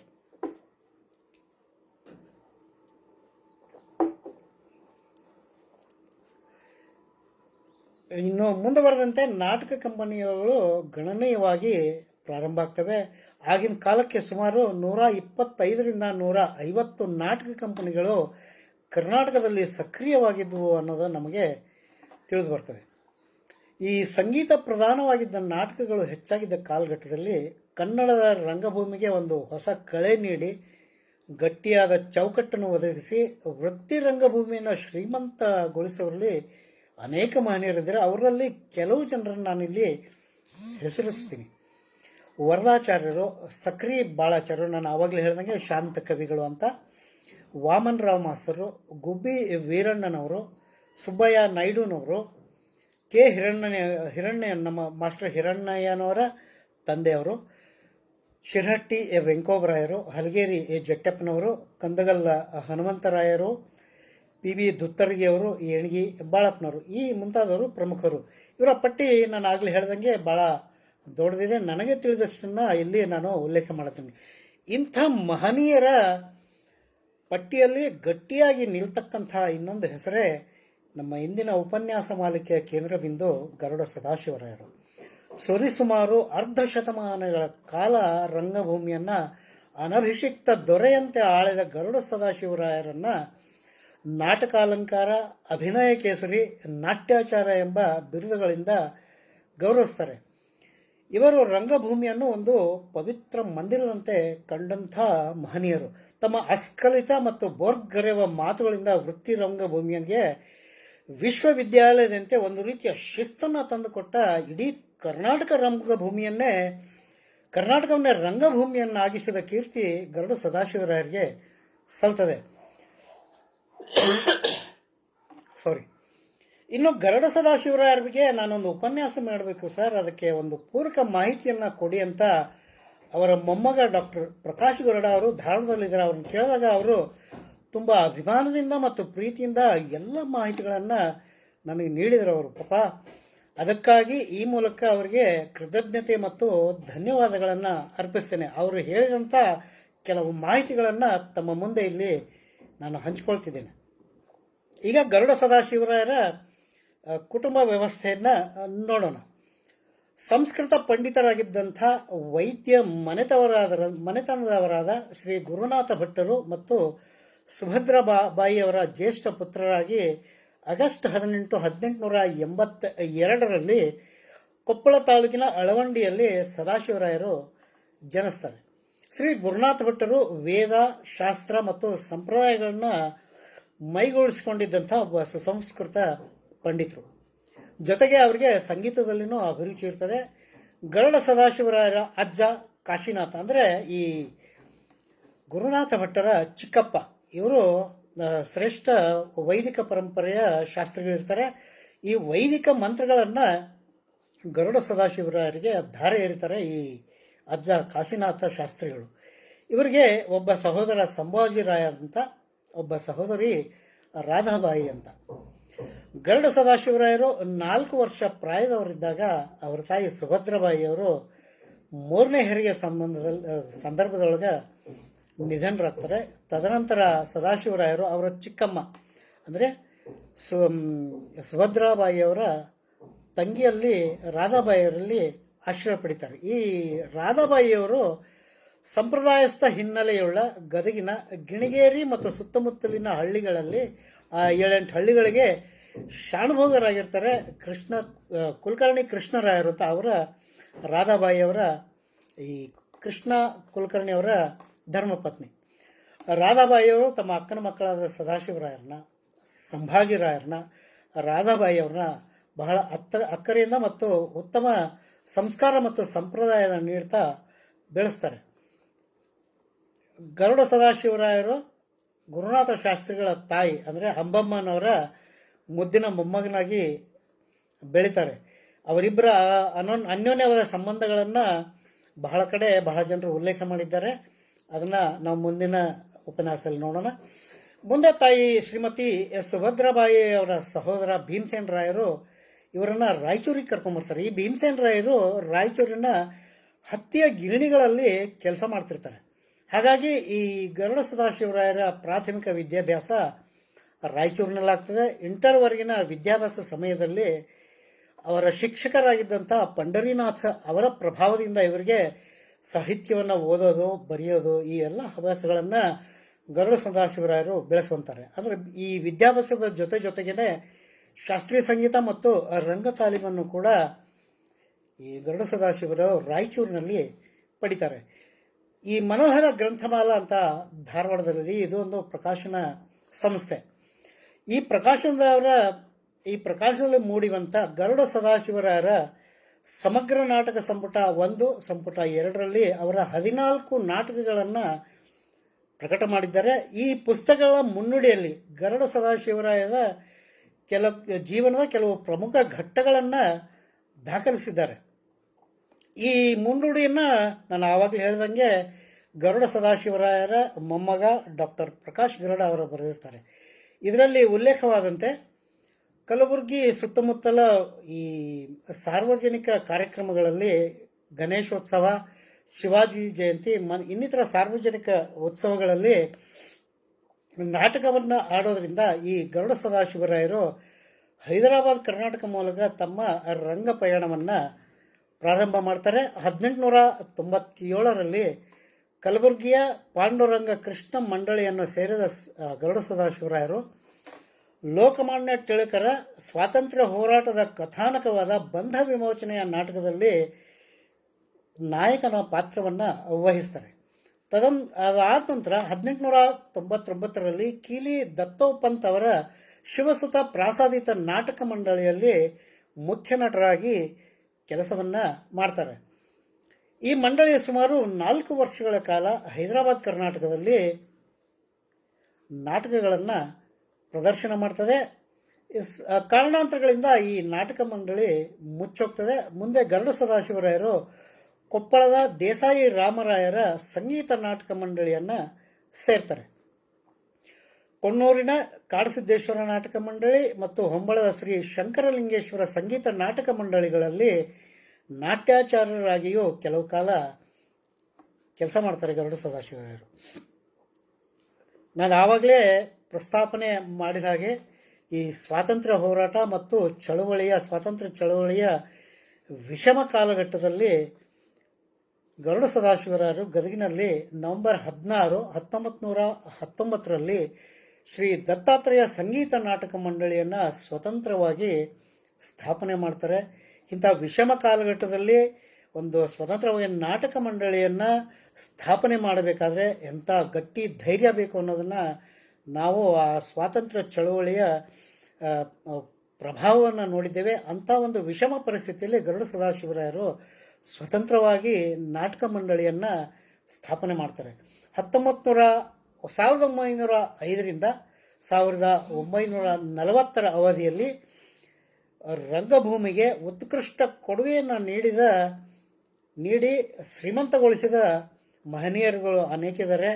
ಅವರಲ್ಲಿ ಗರುಡ ಸದಾಶಿವರಾಯರ ಸ್ಥಾನ ಅಗ್ರಸ್ಥಾನ. ತಮ್ಮ ನಾಟಕಗಳ ಮೂಲಕ ಸ್ವಾತಂತ್ರ್ಯ ಪೂರ್ವ ಕಾಲಘಟ್ಟದಲ್ಲಿ ವಸಾಹತುಶಾಹಿ ಬ್ರಿಟಿಷ್ ಸರ್ಕಾರವನ್ನು ಪ್ರತಿಭಟಿಸುವಲ್ಲಿ ಮಹತ್ವದ ಪಾತ್ರವನ್ನು ವಹಿಸ್ತಾರೆ. ಅದಕ್ಕಾಗಿ ತಮ್ಮ ಅಮೂಲ್ಯವಾದ ಕೊಡುಗೆಯನ್ನು ಸಹ ಗರುಡ ಸದಾಶಿವರಾಯರು ನೀಡ್ತಾರೆ. ತಮ್ಮ ನಾಟಕ ಮಂಡಳಿಯ ಮೂಲಕ ಕಂಸವಧೆ, ಕೃಷ್ಣಲೀಲಾ, ಲಂಕಾದಹನ ಮುಂತಾದ ನಾಟಕಗಳನ್ನು ಪ್ರದರ್ಶನ ಮಾಡ್ತಾರೆ.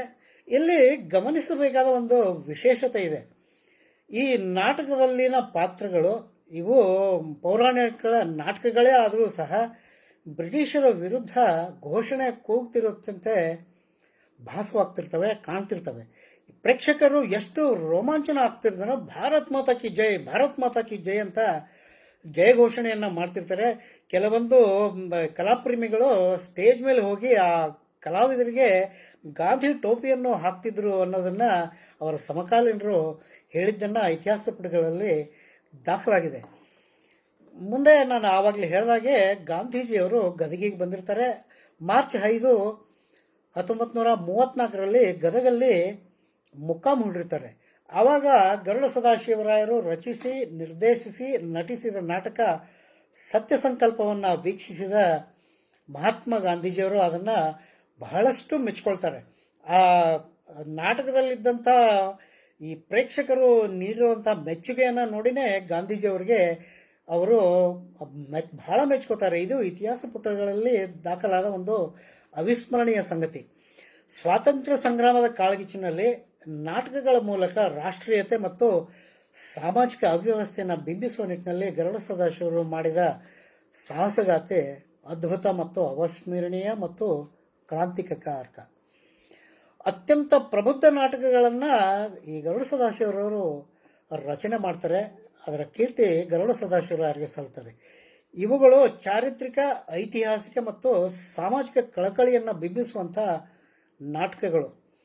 ಮರಾಠಿ, ಇಂಗ್ಲಿಷ್, ಕನ್ನಡ ಮತ್ತು ಉರ್ದು ಭಾಷೆಯನ್ನು ಇವರು ಬಲ್ಲವರಾಗಿರ್ತಾರೆ ಮತ್ತು ಈ ಭಾಷೆಗಳಲ್ಲಿ ಪ್ರಬುದ್ಧತೆಯನ್ನು ಈ ಗರುಡ ಸದಾಶಿವರಾಯರು ಹೊಂದಿರ್ತಾರೆ. ಆಮೇಲೆ ಸ್ವತಃ ನಟರಾಗಿದ್ದರಿಂದ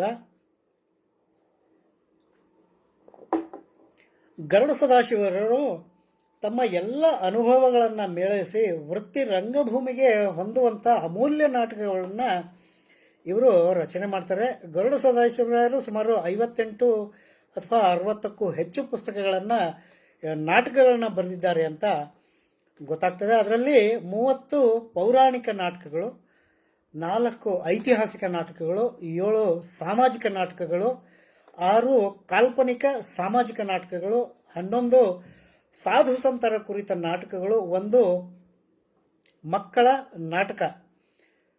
ಒಟ್ಟು 58, 60 ಅಥವಾ 62 ನಾಟಕಗಳನ್ನ ಗರುಡ ಸದಾಶಿವರು ಬರೆದರು ಅಂತ ನಮಗೆ ತಿಳಿದು ಬರ್ತದೆ. ಅದರಲ್ಲಿ 14 ನಾಟಕಗಳನ್ನು ಈ ಮನೋಹರ ಗ್ರಂಥಮಾಲೆ ಧಾರವಾಡದವರು ಪ್ರಕಟ ಮಾಡಿದ್ದಾರೆ, ಸಂಪುಟ 1, ಸಂಪುಟ 2ರ ಮೂಲಕ.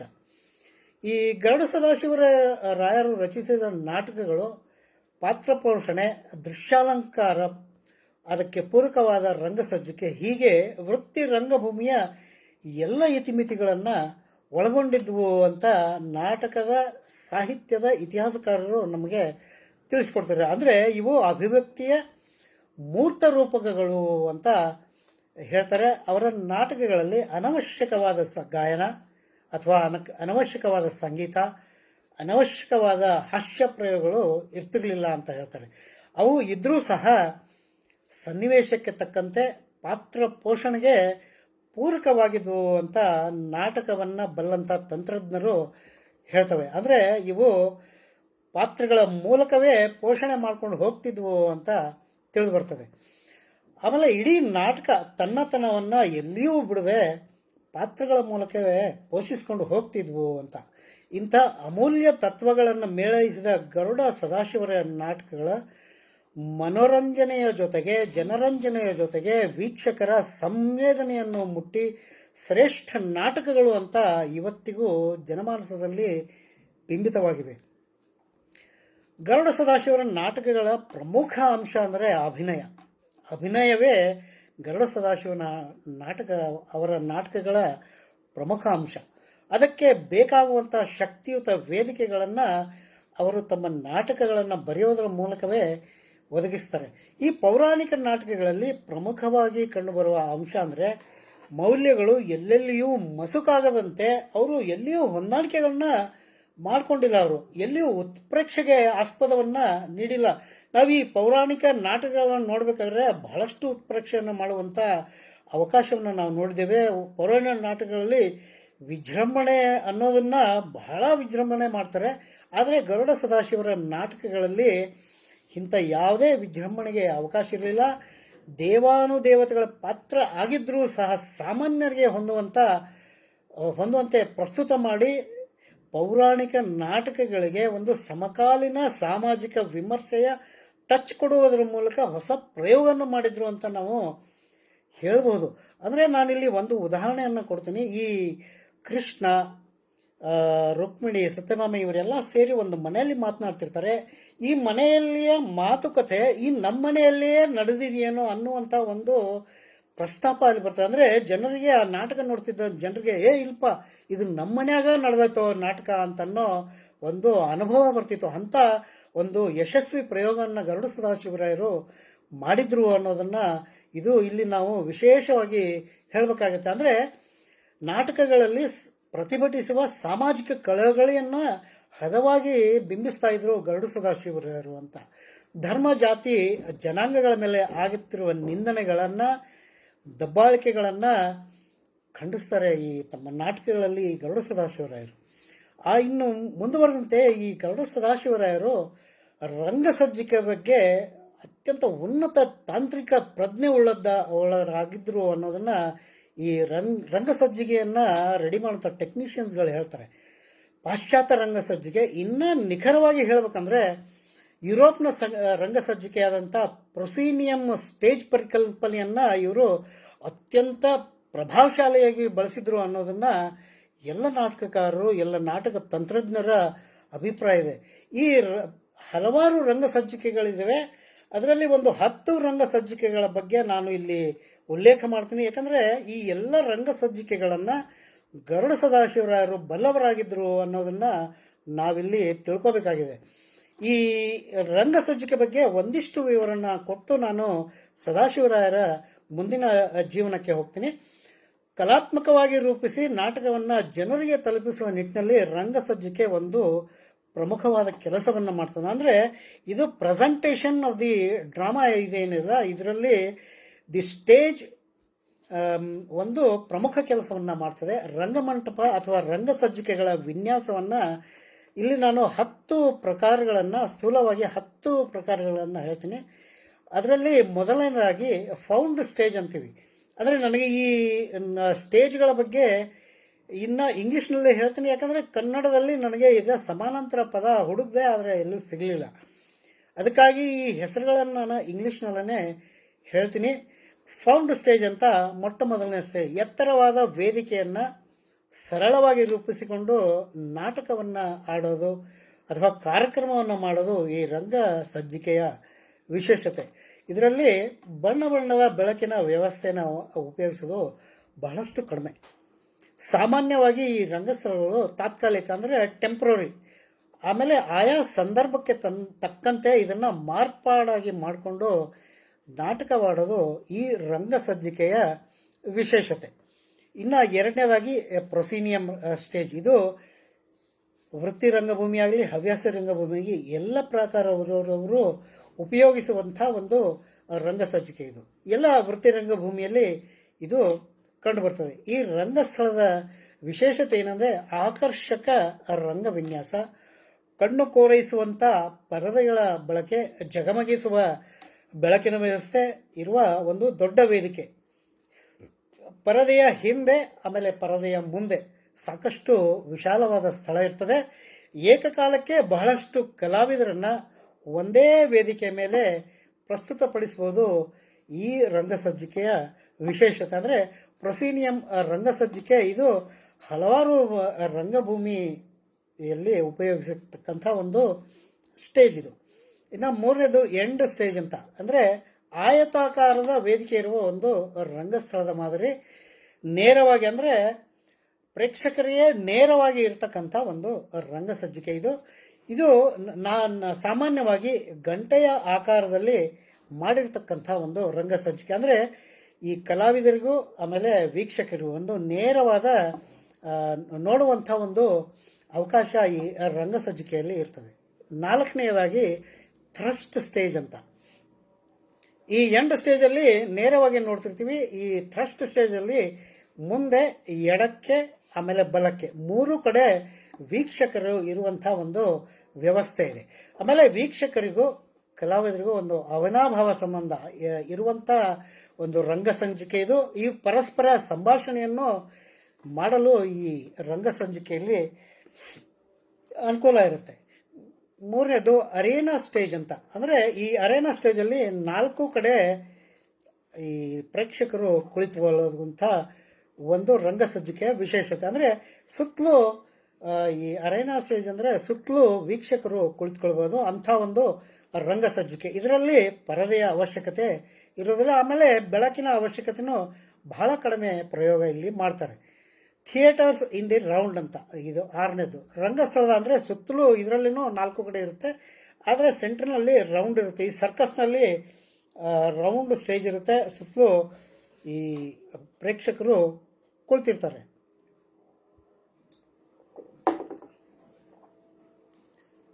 ಇನ್ನು ಏಳನೇದು ಅಂದರೆ ಫ್ಲೆಕ್ಸಿಬಲ್ ಸ್ಟೇಜ್ ಅಂತ. ಸಾರಿ, ಫ್ಲೆಕ್ಸಿಬಲ್ ರೌಂಡ್ಸ್ ಅಂದರೆ ಟೇಬಲ್ಗಳನ್ನು ಜೋಡಿಸಿ ತಾತ್ಕಾಲಿಕವಾಗಿ ಅದರಲ್ಲಿನೇ ನಾಟಕವಾಡೋದು ಈ ಫ್ಲೆಕ್ಸಿಬಲ್ ಸ್ಟೇಜ್ನ ವಿಶೇಷತೆ. ಅಂದರೆ ಅತ್ಯಂತ ಕಡಿಮೆ ಸಮಯದಲ್ಲಿ ಈ ಸ್ಟೇಜನ್ನು ನಾವು ರೆಡಿ ಮಾಡ್ಕೋಬೋದು. ಎಂಟನೇದು ಪ್ಲ್ಯಾಟ್ಫಾರ್ಮ್ ಸ್ಟೇಜ್ ಅಂತ. ಇದಕ್ಕೆ ವೇದಿಕೆನ ಅತ್ಯಂತ ಎತ್ತರ ಸ್ಥಳದಲ್ಲಿರುತ್ತೆ. ಈ ಪ್ಲ್ಯಾಟ್ಫಾರ್ಮ್ ಸ್ಟೇಜಲ್ಲಿ ಇದನ್ನು ಸಹ ಕಡಿಮೆ ಸಮಯದಲ್ಲಿ ನಾವು ಈ ವೇದಿಕೆಯನ್ನು ತಯಾರು ಮಾಡ್ಕೋಬೋದು. ಒಂಬತ್ತನೇದು ಆಗಿ ಹಿಪ್ಪೋಡ್ರೋಮ್ ಸ್ಟೇಜ್ ಅಂತ. ಇದನ್ನು ಗ್ರೀಕರು ಉಪಯೋಗಿಸ್ತಿದ್ರು ಅಂತ ನಮಗೆ ತಿಳಿದು ಬರುತ್ತೆ. ಅಂದರೆ ಈ ಸರ್ಕಸ್ಗಳಲ್ಲಿ ಉಪಯೋಗಿಸ್ತಕ್ಕಂಥ ಒಂದು ಹಿಪ್ಪೋಡ್ರೋಮ್ ಸ್ಟೇಜು, ಇದು 9ನೇ ಸ್ಟೇಜು. ಕೊನೆಯದಾಗಿ ಓಪನ್ ಏರ್ ಥಿಯೇಟರ್. ಬಯಲಿನಲ್ಲಿಯೇ ವೇದಿಕೆಯನ್ನು ಸಿದ್ಧಪಡಿಸೋದು, ಬಯಲಿನಲ್ಲಿಯೇ ನಾಟಕಗಳನ್ನ ಆಡೋದು ಈ ರಂಗಸಜ್ಜಿಕೆಯ ವಿಶೇಷತೆ. ಇನ್ನು ನೆಟ್ ಶೆಲ್ ಅಂದರೆ ಬಯಲಿನಲ್ಲಿಯೇ ಇರುವಂಥ ಒಂದು ರಂಗಸಜ್ಜಿಕೆ, ಇದರ ವಿಶೇಷತೆ. ಇದು 10 ರಂಗಸಜ್ಜಿಕೆಗಳ ವಿವರಣೆಯನ್ನು ನಾನು ಕೊಟ್ಟಿದ್ದೀನಿ. ಇನ್ನು ಸುಮಾರು ಇದ್ದಾವೆ. ಈ ಕಾಲದ ಪರಿಮಿತಿಯೊಳಗೆ ಈ 10 ರಂಗಸಜ್ಜಿಕೆಗಳನ್ನ ತಮ್ಮ ಮುಂದೆ ನಾನು ಪ್ರಸ್ತುತ ಮಾಡಿದ್ದೇನೆ. ಈ ಗರುಡ ಸದಾಶಿವರಾರು ಈ ಎಲ್ಲ ರಂಗಸಜ್ಜಿಕೆಗಳಲ್ಲಿ ಬಲ್ಲವರಾಗಿದ್ದಂಥ ಒಬ್ಬ ಡ್ರಾಮಾ ಟೆಕ್ನಿಷಿಯನ್ ಆಗಿದ್ದರು ಅಂತ ನಾಟಕದ ತಂತ್ರಜ್ಞರು ಹೇಳ್ತಾರೆ. ಅದರಲ್ಲಿಯೂ ಅವರು ಪರದೆಗಳ ವಿನ್ಯಾಸ, ದೃಶ್ಯಗಳ ಚಿತ್ರಣ, ಅದರಲ್ಲಿ ಬಳಸುವ ಬಣ್ಣಗಳ ಮೇಳೈಸುವಿಕೆ, ಅಂದರೆ ನಾವು ಕಲರ್ ಕಾಂಬಿನೇಷನ್ ಅಂತ ಏನು ಹೇಳ್ತೀವಿ, ಈ ಎಲ್ಲವನ್ನು ಮಾಡೋದರಲ್ಲಿ ಗರುಡ ಸದಾಶಿವರು ಬಹಳ ಎಕ್ಸ್ಪರ್ಟ್ ಆಗಿದ್ದರು. ಆಮೇಲೆ ಇದರಲ್ಲಿ ಒಂದು ವಿಭಿನ್ನತೆ ಎದ್ದು ಕಾಣ್ತಿತ್ತು ಅನ್ನೋದನ್ನು ನಾವು ಕಾಣ್ಬೋದು. ನಾಟಕದ ಕಥೆಗೆ ತಕ್ಕ ಹಾಗೆ ಪಾತ್ರಗಳ ಪೋಷಣೆ, ಆ ಪಾತ್ರಗಳಲ್ಲಿ ಮೌಲ್ಯಗಳನ್ನ ತುಂಬೋದಿದೆಯಲ್ಲ, ಈ ಗರುಡ ಸದಾಶಿವರಾಜ ಒಂದು ಸ್ಪೆಷಾಲಿಟಿ. ಆಮೇಲೆ ಅದಕ್ಕೆ ತಕ್ಕಂಥವಾಗಿ ಹಿತಮಿತವಾದ ಈ ಡಾಮ್ ಡೂಮ್ ಅಂತ ಯಾವುದೇ ಸಂಗೀತವನ್ನು ಬಳಸ್ತಿರಲಿಲ್ಲ.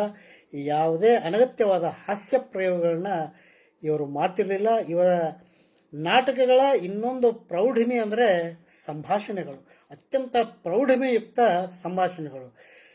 ಈ ಎಲ್ಲ ವಿಷಯಗಳನ್ನು ಡಾಕ್ಟರ್ H.K. ರಂಗನಾಥ್ ಅಂತ ಅವರು ಒಂದು ಪುಸ್ತಕ ಬರೆದಿದ್ದಾರೆ, ಕರ್ನಾಟಕ ರಂಗಭೂಮಿ ಅಂತ. ಈ ಪುಸ್ತಕದಲ್ಲಿ ಗರುಡ ಸದಾಶಿವರಾಯರ ಬಗ್ಗೆ, ಅವರ ವೃತ್ತಿ ರಂಗಭೂಮಿಯ ಕೊಡುಗೆಯ ಬಗ್ಗೆ ಬಹಳ ವಿಸ್ತೃತವಾಗಿ ಚರ್ಚೆ ಮಾಡಿದ್ದಾರೆ. ಸುಮಾರು 250 ಪುಟಗಳ ಈ ಒಂದು ಪುಸ್ತಕ. ಅದರಲ್ಲಿ ಅರ್ಧದಷ್ಟು ಭಾಗ ಗರುಡ ಸದಾಶಿವರಾಯರ ಬಗ್ಗೆನೇ ಡಾಕ್ಟರ್ H.K. ರಂಗನಾಥ್ ಅವರು ಬರೆದಿದ್ದಾರೆ. ಅವರು ಹೇಳೋದು ಏನಂದರೆ, ಈ ವೃತ್ತಿ ರಂಗಭೂಮಿಗೆ ಒಂದು ಶಿಸ್ತನ್ನು ತಂದುಕೊಟ್ಟವರು ಗರುಡ ಸದಾಶಿವರಾಯರು ಅಂತ ಅವರು ಈ ಪುಸ್ತಕದಲ್ಲಿ ಉಲ್ಲೇಖ ಮಾಡ್ತಾರೆ. ಆಮೇಲೆ ಇವರು ಗರುಡ ಸದಾಶಿವರಾಯರು ಬೆಳೆಸಿದಂಥ, ಟ್ರೈನಿಂಗ್ ನೀಡಿದಂಥ ಒಂದು ದೊಡ್ಡ ಪಟ್ಟಿನೇ ಈ ಡಾಕ್ಟರ್ H.K. ರಂಗನಾಥ್ ಅವರು ನೀಡ್ತಾರೆ. ಅವರಲ್ಲಿ ಪ್ರಮುಖರು ಅಂದರೆ ಮುರುಗೋಡು ಗಂಗಾಧರಪ್ಪನವರು, ಸೀತಾರಾಮ್ ಭಟ್ ಅವರು, ಎಲ್ ಪಾವಂಜಪ್ಪನವರು, ಗಣೇಶ ಸುಂದರ್ ಅವರು, ನೀಲಕಂಠ ಬುವ, ಜಗನ್ನಾಥರಾವ್ ಕುಲಕರ್ಣಿ ಮುಂತಾದವ್ರನ್ನ ಈ ಗರುಡ ಸದಾಶಿವರಾಯರು ತಯಾರು ಮಾಡಿದರು ಅಂತ. ಇವರಿಗೆ ತರಬೇತಿಯನ್ನು ಸ್ವತಃ ಗರುಡ ಸದಾಶಿವರಾಯರೇ ನೀಡ್ತಿದ್ರದ್ದು ಒಂದು ವಿಶೇಷ. ಶಿಸ್ತು ಪಾಲಿಸುವುದರಲ್ಲಿ ಅಂತೂ ಅವ್ರದ್ದು ಅಮೋಘ ವ್ಯಕ್ತಿತ್ವ. ಅದರಲ್ಲಿ ಒಂದು ಉದಾಹರಣೆಯನ್ನು ನಾನಿಲ್ಲಿ ಹೇಳಲೇಬೇಕು. ಅದನ್ನು ಪದೇ ಪದೇ ಈ ನಮ್ಮ ವೃತ್ತಿ ರಂಗಭೂಮಿನಲ್ಲಿ ಈ ವಿಷಯವನ್ನು ಬಹಳಷ್ಟು ಜನರು ಇದನ್ನು ಉಲ್ಲೇಖ ಮಾಡ್ತಾರೆ. ಒಂದು ಎಚ್ಚಮ್ಮ ನಾಯಕ ಅಂತ ಒಂದು ನಾಟಕವನ್ನು ತಾಲೀಮು ನಡೀತಿರ್ತದೆ. ಅದರಲ್ಲಿ ನಾಯಕನಿಗೆ ನನಗೀಗ ಮೈ ರೋಮಾಂಚನವಾಗುತ್ತದೆ ಅನ್ನೋದನ್ನ ಸಂಭಾಷಣೆಯನ್ನು ಹೇಳಿಸ್ಬೇಕಾಗಿರ್ತದೆ. ಸಾಕಷ್ಟು ಸಾರಿ ಹೇಳ್ಕೊಡ್ತಾರೆ ಗರುಡ ಸದಾಶಿವರು ಅವರು. ಇವರ ಲೆವೆಲ್ಗೆ ರೀಚ್ ಆಗಲಿ ಕೊನೆಗೆ ಇವರು ಗರುಡ ಸದಾಶಿವರವರು ಸ್ಟೇಜ್ ಮೇಲೆ ಹೋಗಿ ತಮ್ಮ ದೋತ್ರವನ್ನು ಎತ್ಕಟ್ಟಿ ನನಗೀಗ ರೋಮಾಂಚನವಾಗುತ್ತಿದೆ ಅಂತ ಬೋರ್ಗರವಾದ ಧ್ವನಿಯಲ್ಲಿ ಹೇಳಿದಾಗ ಆ ನಾಟಕನಿಗೆ ಮೈ ಬೆವರಿಳಿದು ಹೋಗ್ಬಿಡುತ್ತಂತೆ. ಈ ವಿಷಯವನ್ನು ಎಲ್ಲ ವೃತ್ತಿರಂಗಮಯ ಕಲಾವಿದರು ಈ ವಿಷಯವನ್ನು ಹೇಳ್ತಾರೆ. ಅಂದರೆ ಅವ್ರದ್ದು ಒಂಥರ ವೈಭವಿತ ಶೈಲಿ. ಇಂಥ ಹಲವಾರು ದೃಶ್ಯಗಳನ್ನು ಅವರ ಶಿಷ್ಯರು ಬಹಳಷ್ಟು ದಿನ ನೆನಪಿನಲ್ಲಿಟ್ಕೊಂಡಿದ್ರು ಅನ್ನೋದ ನಾವು ಅರ್ಥ ಮಾಡ್ಕೋಬೇಕು. ಇಂಥ ಅಭೂತಪೂರ್ವ ನಟ ಸಾಮ್ರಾಜ್ಯಕ್ಕೆ ಶಿವಮೊಗ್ಗದಲ್ಲಿ ಅಭಿನಯ ಕೇಸರಿ ಅಂತ ಬಿರುದು ನೀಡಿ ಸನ್ಮಾನವನ್ನು ಮಾಡ್ತಾರೆ. 1925ರಲ್ಲಿ ಬೆಳಗಾವಿಯಲ್ಲಿ ಅಖಿಲ ಭಾರತ ಸಾಹಿತ್ಯ ಸಮ್ಮೇಳನ ನಡೀತದೆ. ಈ ಸಮ್ಮೇಳನದಲ್ಲಿ ಕರ್ನಾಟಕ ನಾಟಕ ಅಲಂಕಾರ ಅಂತ ಒಂದು ಬಿರುದನ್ನು ಈ ಅಖಿಲ ಭಾರತ ಸಾಹಿತ್ಯ ಸಮ್ಮೇಳನದಲ್ಲಿ 1925ರಲ್ಲಿ ಬೆಳಗಾವಿಯಲ್ಲಿ ನೀಡ್ತಾರೆ. 1948ರಲ್ಲಿ ಬೆಳಗಾವಿ ಜಿಲ್ಲೆಯ ಜೋಳದ ರಾಶಿಯಲ್ಲಿ ಕನ್ನಡ ನಾಟಕ ಕಲಾ ಪರಿಷತ್ ವತಿಯಿಂದ ಪ್ರಥಮ ನಾಟ್ಯ ಸಮಾವೇಶ ಜರುಗುತ್ತದೆ. ಆ ನಾಟ್ಯ ಸಮಾವೇಶದ ಅಧ್ಯಕ್ಷ ಸ್ಥಾನವನ್ನು ಗರುಡ ಸದಾಶಿವರಾಯರು ವಹಿಸಿರ್ತಾರೆ. 1918ರಲ್ಲಿ ಅವರ ತಂದೆ ಗುರುನಾಥ ಶಾಸ್ತ್ರಿಗಳ ಸಹೋದರಿ ಶ್ರೀಮತಿ ಲಲಿತಮ್ಮನವರ ಪುತ್ರಿ ಶ್ರೀಮತಿ ಭೀಮಾಬಾಯಿಯವರನ್ನು ಗರುಡ ಸದಾಶಿವರಾಯರು ವಿವಾಹ ಆಗ್ತಾರೆ. ಅಂದರೆ 1918ರಲ್ಲಿ ಗರುಡ ಸದಾಶಿವರಾಯರ ಧರ್ಮಪತ್ನಿ ಹೆಸರು ಭೀಮಾಬಾಯಿ. ಅವರಿಗೆ 4 ಜನ ಗಂಡು ಮಕ್ಕಳು ಮತ್ತು 4 ಜನ ಹೆಣ್ಣು ಮಕ್ಕಳು. 4 ಜನ ಗಂಡು ಮಕ್ಕಳು ದತ್ತಾತ್ರೇಯ, ಶ್ರೀಪಾದರಾವ್, ವಲ್ಲಭರಾವ್ ಮತ್ತು ನರಹರಿರಾವ್ ಅಂತ 4 ಜನ ಗಂಡು ಮಕ್ಕಳು.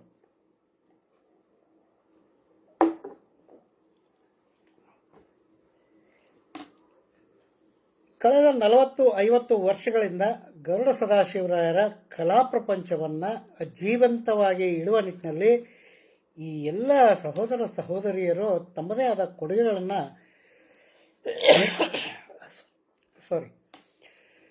ಅವರ ಸ್ಮರಣಾರ್ಥವಾಗಿ ಗರುಡ ನಾಟ್ಯ ಸಂಘವನ್ನು ಗದಗಿನಲ್ಲೇ ಪ್ರಾರಂಭ ಮಾಡ್ತಾರೆ ಅವರ ಮಕ್ಕಳು. ಗದಗಿನಲ್ಲೇ ಯಾಕೆ ಪ್ರಾರಂಭ ಮಾಡ್ತಾರೆ ಅಂದರೆ ಈ ಗರುಡ ಸದಾಶಿವರಾಯರು ತಮ್ಮ ಜೀವಿತದ ಪ್ರಮುಖ ಅವಧಿಯನ್ನು ಗದಗಿನಲ್ಲೇ ಕಳೆದಿರ್ತಾರೆ. ಸದ್ಯ ಈ ಗರುಡ ನಾಟ್ಯ ಸಂಘ ಬೆಂಗಳೂರಿನಲ್ಲಿ ಸಕ್ರಿಯವಾಗಿದೆ. ಅವರ ಹಿರಿಯ ಪುತ್ರರಾದ ದತ್ತಾತ್ರೇಯ ಗರುಡ ಅವರು ಪ್ರಸಿದ್ಧ ತಬಲಾವಾದಕರು ಮತ್ತು ಗಾಯಕರು.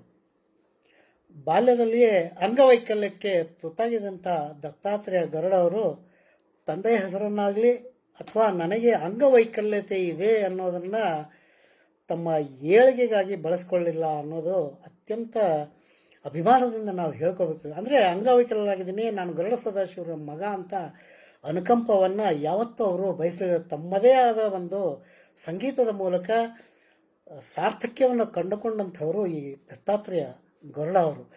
ದತ್ತಾತ್ರೇಯ ಗರುಡ ಅವರು ಮಲ್ಲೇಶ್ವರಂದಲ್ಲಿ ಸಂಗೀತ ಕಲಾಭವನ ಅನ್ನೋ ಸಂಗೀತ ಶಾಲೆಯನ್ನು ಪ್ರಾರಂಭ ಮಾಡ್ತಾರೆ. ಅದರ ಮೂಲಕ ಸಂಗೀತವನ್ನು ಕಲಿಸೋದ್ರಲ್ಲಿ ಮಗ್ನರಾಗ್ತಾರೆ. ಅವರು ಗಳಿಸಿದ ಕೀರ್ತಿ, ಅವರಿಗಿರುವ ಅಪಾರ ಶಿಷ್ಯ ವೃಂದ, ಕಟ್ಟಿ ಬೆಳೆಸಿದ ಸಂಗೀತ ಶಾಲೆ ಕಲಾ ಪ್ರಪಂಚಕ್ಕೆ ಒಂದು ಅಪೂರ್ವವಾದ ಕೊಡುಗೆ. ಇನ್ನು ದ್ವಿತೀಯ ಪುತ್ರ ಶ್ರೀಪಾದರಾವ್ ಗರುಡ ಅವರು ತಂದೆಯ ಹಾಗೆ ರಂಗಭೂಮಿಯಲ್ಲಿ ಸುಮಾರು 4 ದಶಕಗಳನ್ನು ಕಳೆದವರು. ಗದಗಿನಲ್ಲಿ ಗರುಡ ನಾಟ್ಯ ಸಂಘವನ್ನು ಸ್ಥಾಪನೆ ಮಾಡಿ ಅದನ್ನು ಬೆಳೆಸುವಲ್ಲಿ ಈ ಶ್ರೀಪಾದರಾವ್ ಗರುಡ ಅವರ ಪಾತ್ರ ಅತ್ಯಂತ ಅಮೂಲ್ಯವಾದದ್ದು. ರಂಗಭೂಮಿಯ ಚಟುವಟಿಕೆಗಳಲ್ಲಿ ತೊಡಗಿಸಿಕೊಂಡಿರ್ತಾರೆ. ತಂದೆಯ ಹಾಗೆ ರಂಗಭೂಮಿಯ ಶಿಸ್ತನ್ನು ಪಾಲಿಸಿಕೊಂಡು ಬಂದಂಥವರು ಈ ಶ್ರೀಪಾದರಾಯರು. ಈ ಗರುಡ ಸದಾಶಿವರಾಯರ ಕುಟುಂಬ ಸಂಗೀತ, ನೃತ್ಯ ಮತ್ತು ವೃತ್ತಿ ರಂಗಭೂಮಿಗೆ ಅಪಾರ ಕೊಡುಗೆ ನೀಡಿದ ಕಲಾ ಇತಿಹಾಸವುಳ್ಳ ಒಂದು ಸಂಪ್ರದಾಯಸ್ಥ ಕುಟುಂಬದ 3 ತಲೆಮಾರಿನವರು ಕಲಾ ಸೇವೆಗೆ ತಮ್ಮನ್ನು ತಾವೇ ಸಮರ್ಪಿಸಿಕೊಂಡಂಥ ಉದಾಹರಣೆ ಬಹುಶಃ ಗರುಡ ಸದಾಶಿವರಾಯರ ಕುಟುಂಬ ಅಗ್ರಪಂಕ್ತಿಯಲ್ಲಿ ನಿಲ್ಲಬಹುದಾದಂಥ ಒಂದು ಕುಟುಂಬ ಅಂತ ನಾವು ಹೇಳ್ಬೋದು. ಸುಮಾರು ಕುಟುಂಬಗಳಿವೆ. ತಲೆಮಾರುವರೆಗೂ ತಮ್ಮ ನಾಟಕ ಪರಂಪರೆ, ಕಲಾ ಪರಂಪರೆಯನ್ನು ಮುಂದುವರಿಸಿದವರಿದ್ದಾರೆ. ಅದರಲ್ಲಿ ಗರುಡ ಸದಾಶಿವರಾಯರ ಕುಟುಂಬವು ಅಗ್ರಸ್ಥಾನದಲ್ಲಿ ನಿಲ್ಲುವಂಥ ಒಂದು ಕುಟುಂಬ ಅಂತ ನಾವು ಈ ಸಂದರ್ಭದಲ್ಲಿ ನೆನಪಿಸ್ಕೊಳ್ಬೋದು.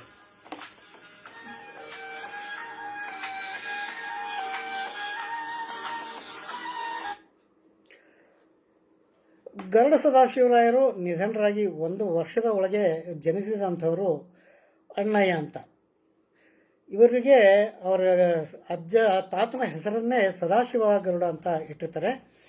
ಅವರ ಪುತ್ರರು ವೃತ್ತಿಯಲ್ಲಿ ಇವರು ಬಟ್ಟೆಯ ವ್ಯಾಪಾರಿಗಳಾಗಿರ್ತಾರೆ. ಸದಾಶಿವ ಗರುಡ ಅವರು ಈ ವ್ಯಾಪಾರ ಸಂಬಂಧ ಬೇರೆ ಬೇರೆ ರಾಜ್ಯಗಳಿಗೆ ಪ್ರಯಾಣ ಮಾಡ್ತಿರ್ತಾರೆ. ನೋಡಿ, ಅವರ ರಕ್ತದಲ್ಲಿಯೇ ಕಲೆ ಬಂದಿದೆ ಅನ್ನೋದಕ್ಕೆ ಇವರು ಹೋದಂಥ ರಾಜ್ಯಗಳಲ್ಲೆಲ್ಲ ಅಲ್ಲಿನ ಕಲೆ ಮತ್ತು ಸಂಸ್ಕೃತಿಯನ್ನು ಅಧ್ಯಯನ ಮಾಡ್ತಾರೆ. ಅಲ್ಲಿರುವಂಥ ಪ್ರಾದೇಶಿಕ ಕಲೆ ಮತ್ತು ಸಂಸ್ಕೃತಿಯನ್ನು ಅಧ್ಯಯನ ಮಾಡ್ತಾರೆ. ಈ ಸದಾಶಿವ ಗರುಡರು, ಅಣ್ಣಯ್ಯ ಅಂತ ಹೇಳ್ತೀವಲ್ಲ ಅವರು ಈ ಬಿಡುವಿಲ್ಲದ ವ್ಯಾಪಾರ ವಹಿವಾಟಿನ ಮಧ್ಯೆಯೂ ಗುಜರಾತಿ, ಮರಾಠಿ ಭಾಷೆಗಳಲ್ಲಿನ ನಾಟಕಗಳನ್ನು ಕನ್ನಡಕ್ಕೆ ಅನುವಾದ ಮಾಡ್ತಾರೆ. ಅಂದರೆ ನೀವು ವಿಚಾರ ಮಾಡಬೇಕು, ಅವರ ರಕ್ತದಲ್ಲಿಯೇ ಈ ಒಂದು ಕಲಾ ಪ್ರಪಂಚ ಬಂದಿದೆ ಅನ್ನೋದನ್ನು ನಾವು ಅರ್ಥ ಮಾಡ್ಕೋಬೇಕು. ಹೀಗೆ ಅವರು ಟ್ರಾನ್ಸ್ಲೇಷನ್ ಮಾಡಿದಂಥ ನಾಟಕಗಳು, ಅಂದರೆ ಭಾಷಾಂತರ ಮಾಡಿದಂಥ ನಾಟಕಗಳಲ್ಲಿ ಸಖಾರಾಮ್ ಬೈಂಡರ್, ತೀನ್ ಪೈಜಾಮ, ತಮಾಷಾ, ಮಿತ್ರ, ಗಗನಭೇದಿ, ಮೀ ಮಾಝಾ ಮುಲಾಂಚ, ಆತಿಕ್ಯ ಮಲೇಷಿಯಾ, ಐನ್ಸ್ಟೀನ್ ಮುಂತಾದ ನಾಟಕಗಳು ಪ್ರಮುಖವಾದಂಥ ನಾಟಕಗಳು. ನೋಡಿ, ಅವರು ವ್ಯಾಪಾರಿಗಳಾಗಿದ್ದರೂ ಕೂಡ ಈ ಗುಜರಾತಿ ಆಮೇಲೆ ಮರಾಠಿ ನಾಟಕಗಳನ್ನು ಕನ್ನಡಕ್ಕೆ ಭಾಷಾಂತರ ಮಾಡ್ತಾರೆ. ಇನ್ನೊಬ್ಬ ವ್ಯಕ್ತಿ ಅಂದರೆ ಡಾಕ್ಟರ್ ಪ್ರಕಾಶ್ ಗರುಡ ಅವರು. ನಾನು ಆಗಲೇ ಹೇಳ್ದಂಗೆ ಶ್ರೀಪಾದ ರಾವ್ ಅವರ ಕಿರಿಯ ಪುತ್ರ ಈ ಡಾಕ್ಟರ್ ಪ್ರಕಾಶ್ ಗರುಡ ಅವರು ಈ ವಸ್ತ್ರವಿನ್ಯಾಸ, ರಂಗಸಜ್ಜಿಕೆ, ನಾಟಕಗಳ ನಿರ್ದೇಶನ, ಕಲಾ ಶಿಕ್ಷಣ, ಗೊಂಬೆ ಆಟ, ಸಂಘಟನೆ, ಹೀಗೆ ಹಲವಾರು ಕಾರ್ಯಗಳಲ್ಲಿ ತಮ್ಮನ್ನು ತೊಡಗಿಸಿಕೊಂಡಿದ್ದಾರೆ. ಧಾರವಾಡದಲ್ಲಿದ್ದಂಥ ರಂಗಾಯಣದ ನಿರ್ದೇಶಕರಾಗಿ ಕೆಲಸ ಮಾಡಿದ್ದಾರೆ. ಮೈಸೂರಿನ ಭಾರತೀಯ ರಂಗ ಶಿಕ್ಷಣ ಕಾಲೇಜಿನ ಪ್ರಾಂಶುಪಾಲರಾಗಿ ಕೆಲಸ ಮಾಡಿದ್ದಾರೆ, ಪ್ರಿನ್ಸಿಪಾಲರಾಗಿ ಕೆಲಸ ಮಾಡಿದ್ದಾರೆ.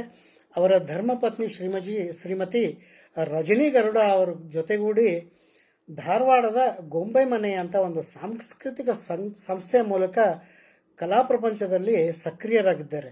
ಈ ರಜನಿ ಗರುಡ ಅವರು ಕೂಡ, ಅಂದರೆ ಈ ಡಾಕ್ಟರ್ ಪ್ರಕಾಶ್ ಗರುಡ ಅವರ ಧರ್ಮಪತ್ನಿ, ಇವರು ಭರತನಾಟ್ಯ ಕಲಾವಿದರು. ಆಮೇಲೆ ಈ ಕಲಾ ಪ್ರಪಂಚಕ್ಕೆ ತಮ್ಮದೇ ಆದ ಕೊಡುಗೆಯನ್ನು ನೀಡಿದಂಥ ಕಲಾವಿದೆ.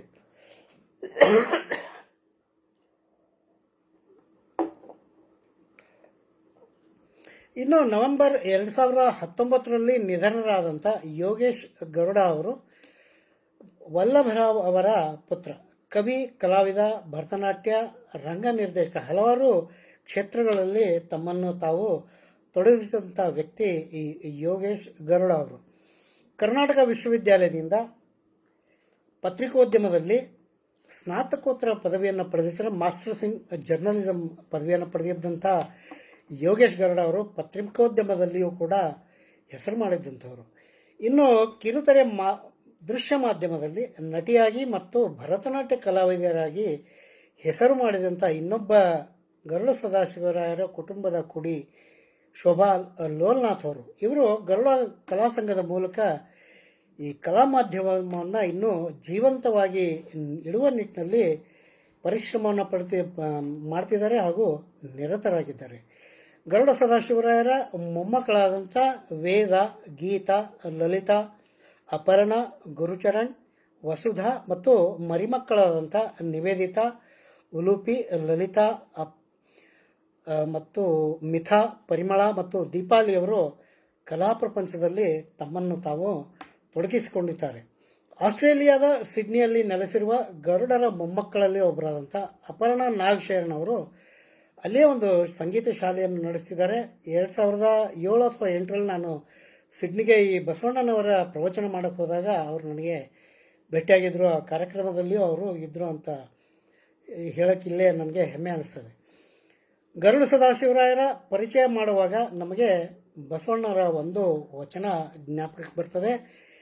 ಈ ವಚನ ಗರುಡ ಸದಾಶಿವರಾಯರ ಸಾಹಸಮಯ ಜೀವನಕ್ಕೆ ಬಹಳ ಹತ್ತಿರವಾದದ್ದು ಅಂತ ನನಗೆ ಅನಿಸ್ತದೆ. ಈ ವಚನವನ್ನು ಹೇಳುವುದರ ಮೂಲಕ ಅವರ ಗರುಡ ಸದಾಶಿವರಾಯರ ಜೀವನಕ್ಕೆ ಒಂದು ಕೋರಿಲೇಷನ್ ಕೊಡುವ ಒಂದು ಪ್ರಯತ್ನವನ್ನು ನಾನು ಮಾಡ್ತೀನಿ. ಹೊತ್ತಾರೆ ಎದ್ದು ಅಘವಣಿ ಪತ್ರೆಯ ತಂದು ಹೊತ್ತು ಹೋಗದ ಮುನ್ನ ಪೂಜಿಸು ಲಿಂಗವ, ಹೊತ್ತು ಹೋದ ಬಳಿಕ ನಿನ್ನನ್ಯಾರು ಬಲ್ಲರು, ಹೊತ್ತು ಹೋಗದ ಮುನ್ನ ಮೃತ್ಯು ಒಯ್ಯದ ಮುನ್ನ ತೊತ್ತು ಕೆಲಸ ಮಾಡು ಕೂಡಲ ಸಂಗಮ ದೇವ ಅಂತ. ಅಂದರೆ ಜಾತಸ್ಯ ಮರಣಂ ಧ್ರುವಂ ಅಂತ ಅನ್ನೋ ನಾಣ್ಣುಡಿಯಂತೆ ನಾವೆಲ್ಲರೂ ಒಂದು ದಿನ ನಿರ್ಗಮಿಸೋರೆ. ಆದರೆ ಹೋಗೋದಕ್ಕೆ ನಮ್ಮ ಮುಂಚೆ ಸಮಷ್ಟಿಯಲ್ಲಿ ನಾವು ಬದುಕಿದ್ವು ಅನ್ನೋದಕ್ಕೆ ಅಥವಾ ಸಮಾಜಕ್ಕೆ ನಾವು ಏನನ್ನಾದರೂ ಕೊಡುಗೆಯನ್ನು ನೀಡಿ ಹೋಗಬೇಕೆಂಬುದು ಈ ವಚನದ ಸದಾಶಯ. ಇದರಂತೆ ರಂಗಭೂಮಿ ನಟರಾಗಿ, ಶ್ರೇಷ್ಠ ರಂಗಭೂಮಿ ನಟರಾಗಿ, ನಾಟಕಗಾರರಾಗಿ, ನಿರ್ದೇಶಕರಾಗಿ, ನಾಟಕ ಕಂಪನಿಯ ಮಾಲೀಕರಾಗಿ, ಕನ್ನಡ ವೃತ್ತಿ ರಂಗಭೂಮಿಗೆ ತಮ್ಮ ಜೀವನವನ್ನೇ ಸಮರ್ಪಿಸಿದ ಗರುಡ ಸದಾಶಿವರಾಯರು ತಮ್ಮ 74ನೆಯ ವಯಸ್ಸಿನಲ್ಲಿ ಅಂದರೆ 1954ರಲ್ಲಿ ಈ ಕಲಾ ಪ್ರಪಂಚದಿಂದ ದೂರವಾಗ್ತಾರೆ. ಸರಿಸುಮಾರು ಅರ್ಧ ಶತಮಾನ ಕಾಲ ರಂಗಭೂಮಿಯಲ್ಲಿ ತಮ್ಮ ಉಸಿರು ಇರೋವರೆಗೂ ದುಡಿದ ಗರುಡ ಸದಾಶಿವರಾಯರ ಜ್ಞಾಪಕಾರ್ಥವಾಗಿ ಒಂದು ಸ್ಮಾರಕವನ್ನು ನಿಲ್ಲಿಸುವುದರ ಮೂಲಕ ಅವರಿಗೆ ಗೌರವವನ್ನು ಸಲ್ಲಿಸುವಂಥ ಕೆಲಸ ಆಗಬೇಕು ಅಂತ ನನ್ನ ಕಳಕಳಿಯ ಮನವಿ. ಇನ್ನು ಕೊನೆಯದಾಗಿ ಈ ಕಲಾ ಪ್ರಪಂಚಕ್ಕೆ ತಮ್ಮ ಜೀವನವನ್ನು ಮುಡಿಪಾಗಿಟ್ಟಂಥ ಮಹನೀಯರನ್ನು ಪರಿಚಯಿಸುವ, ಅಂದರೆ ಮತ್ತೆ ಮತ್ತೆ ನೆನಪಾದರು, ಮರೆಯಲಾಗದ ಕಲಾವಿದರು ಮತ್ತೆ ಮರಳಿಬಾರದರು ಎನ್ನುವ ಈ ಕಾರ್ಯಕ್ರಮದಲ್ಲಿ ನನಗೆ ಉಪನ್ಯಾಸಕ್ಕೆ ಅವಕಾಶ ನೀಡಿದಂಥ ಬಾಗಲಕೋಟೆ ತಾಲೂಕಿನ ಬೇವೂರಿನ ಶ್ರೀಕಾಂತ್ ಬೆಲ್ಕೇರಿಯವರಿಗೆ ಹಾಗೂ ವೀಕ್ಷಿಸಿದ ಎಲ್ಲ ಕಲಾಪ್ರೇಮಿಗಳಿಗೆ ಧನ್ಯವಾದಗಳನ್ನು ಅರ್ಪಿಸುತ್ತಾ ನನ್ನ ಉಪನ್ಯಾಸಕ್ಕೆ ವಿರಾಮವನ್ನು ಹೇಳ್ತೇನೆ. ಶರಣಾರ್ಥಿಗಳು.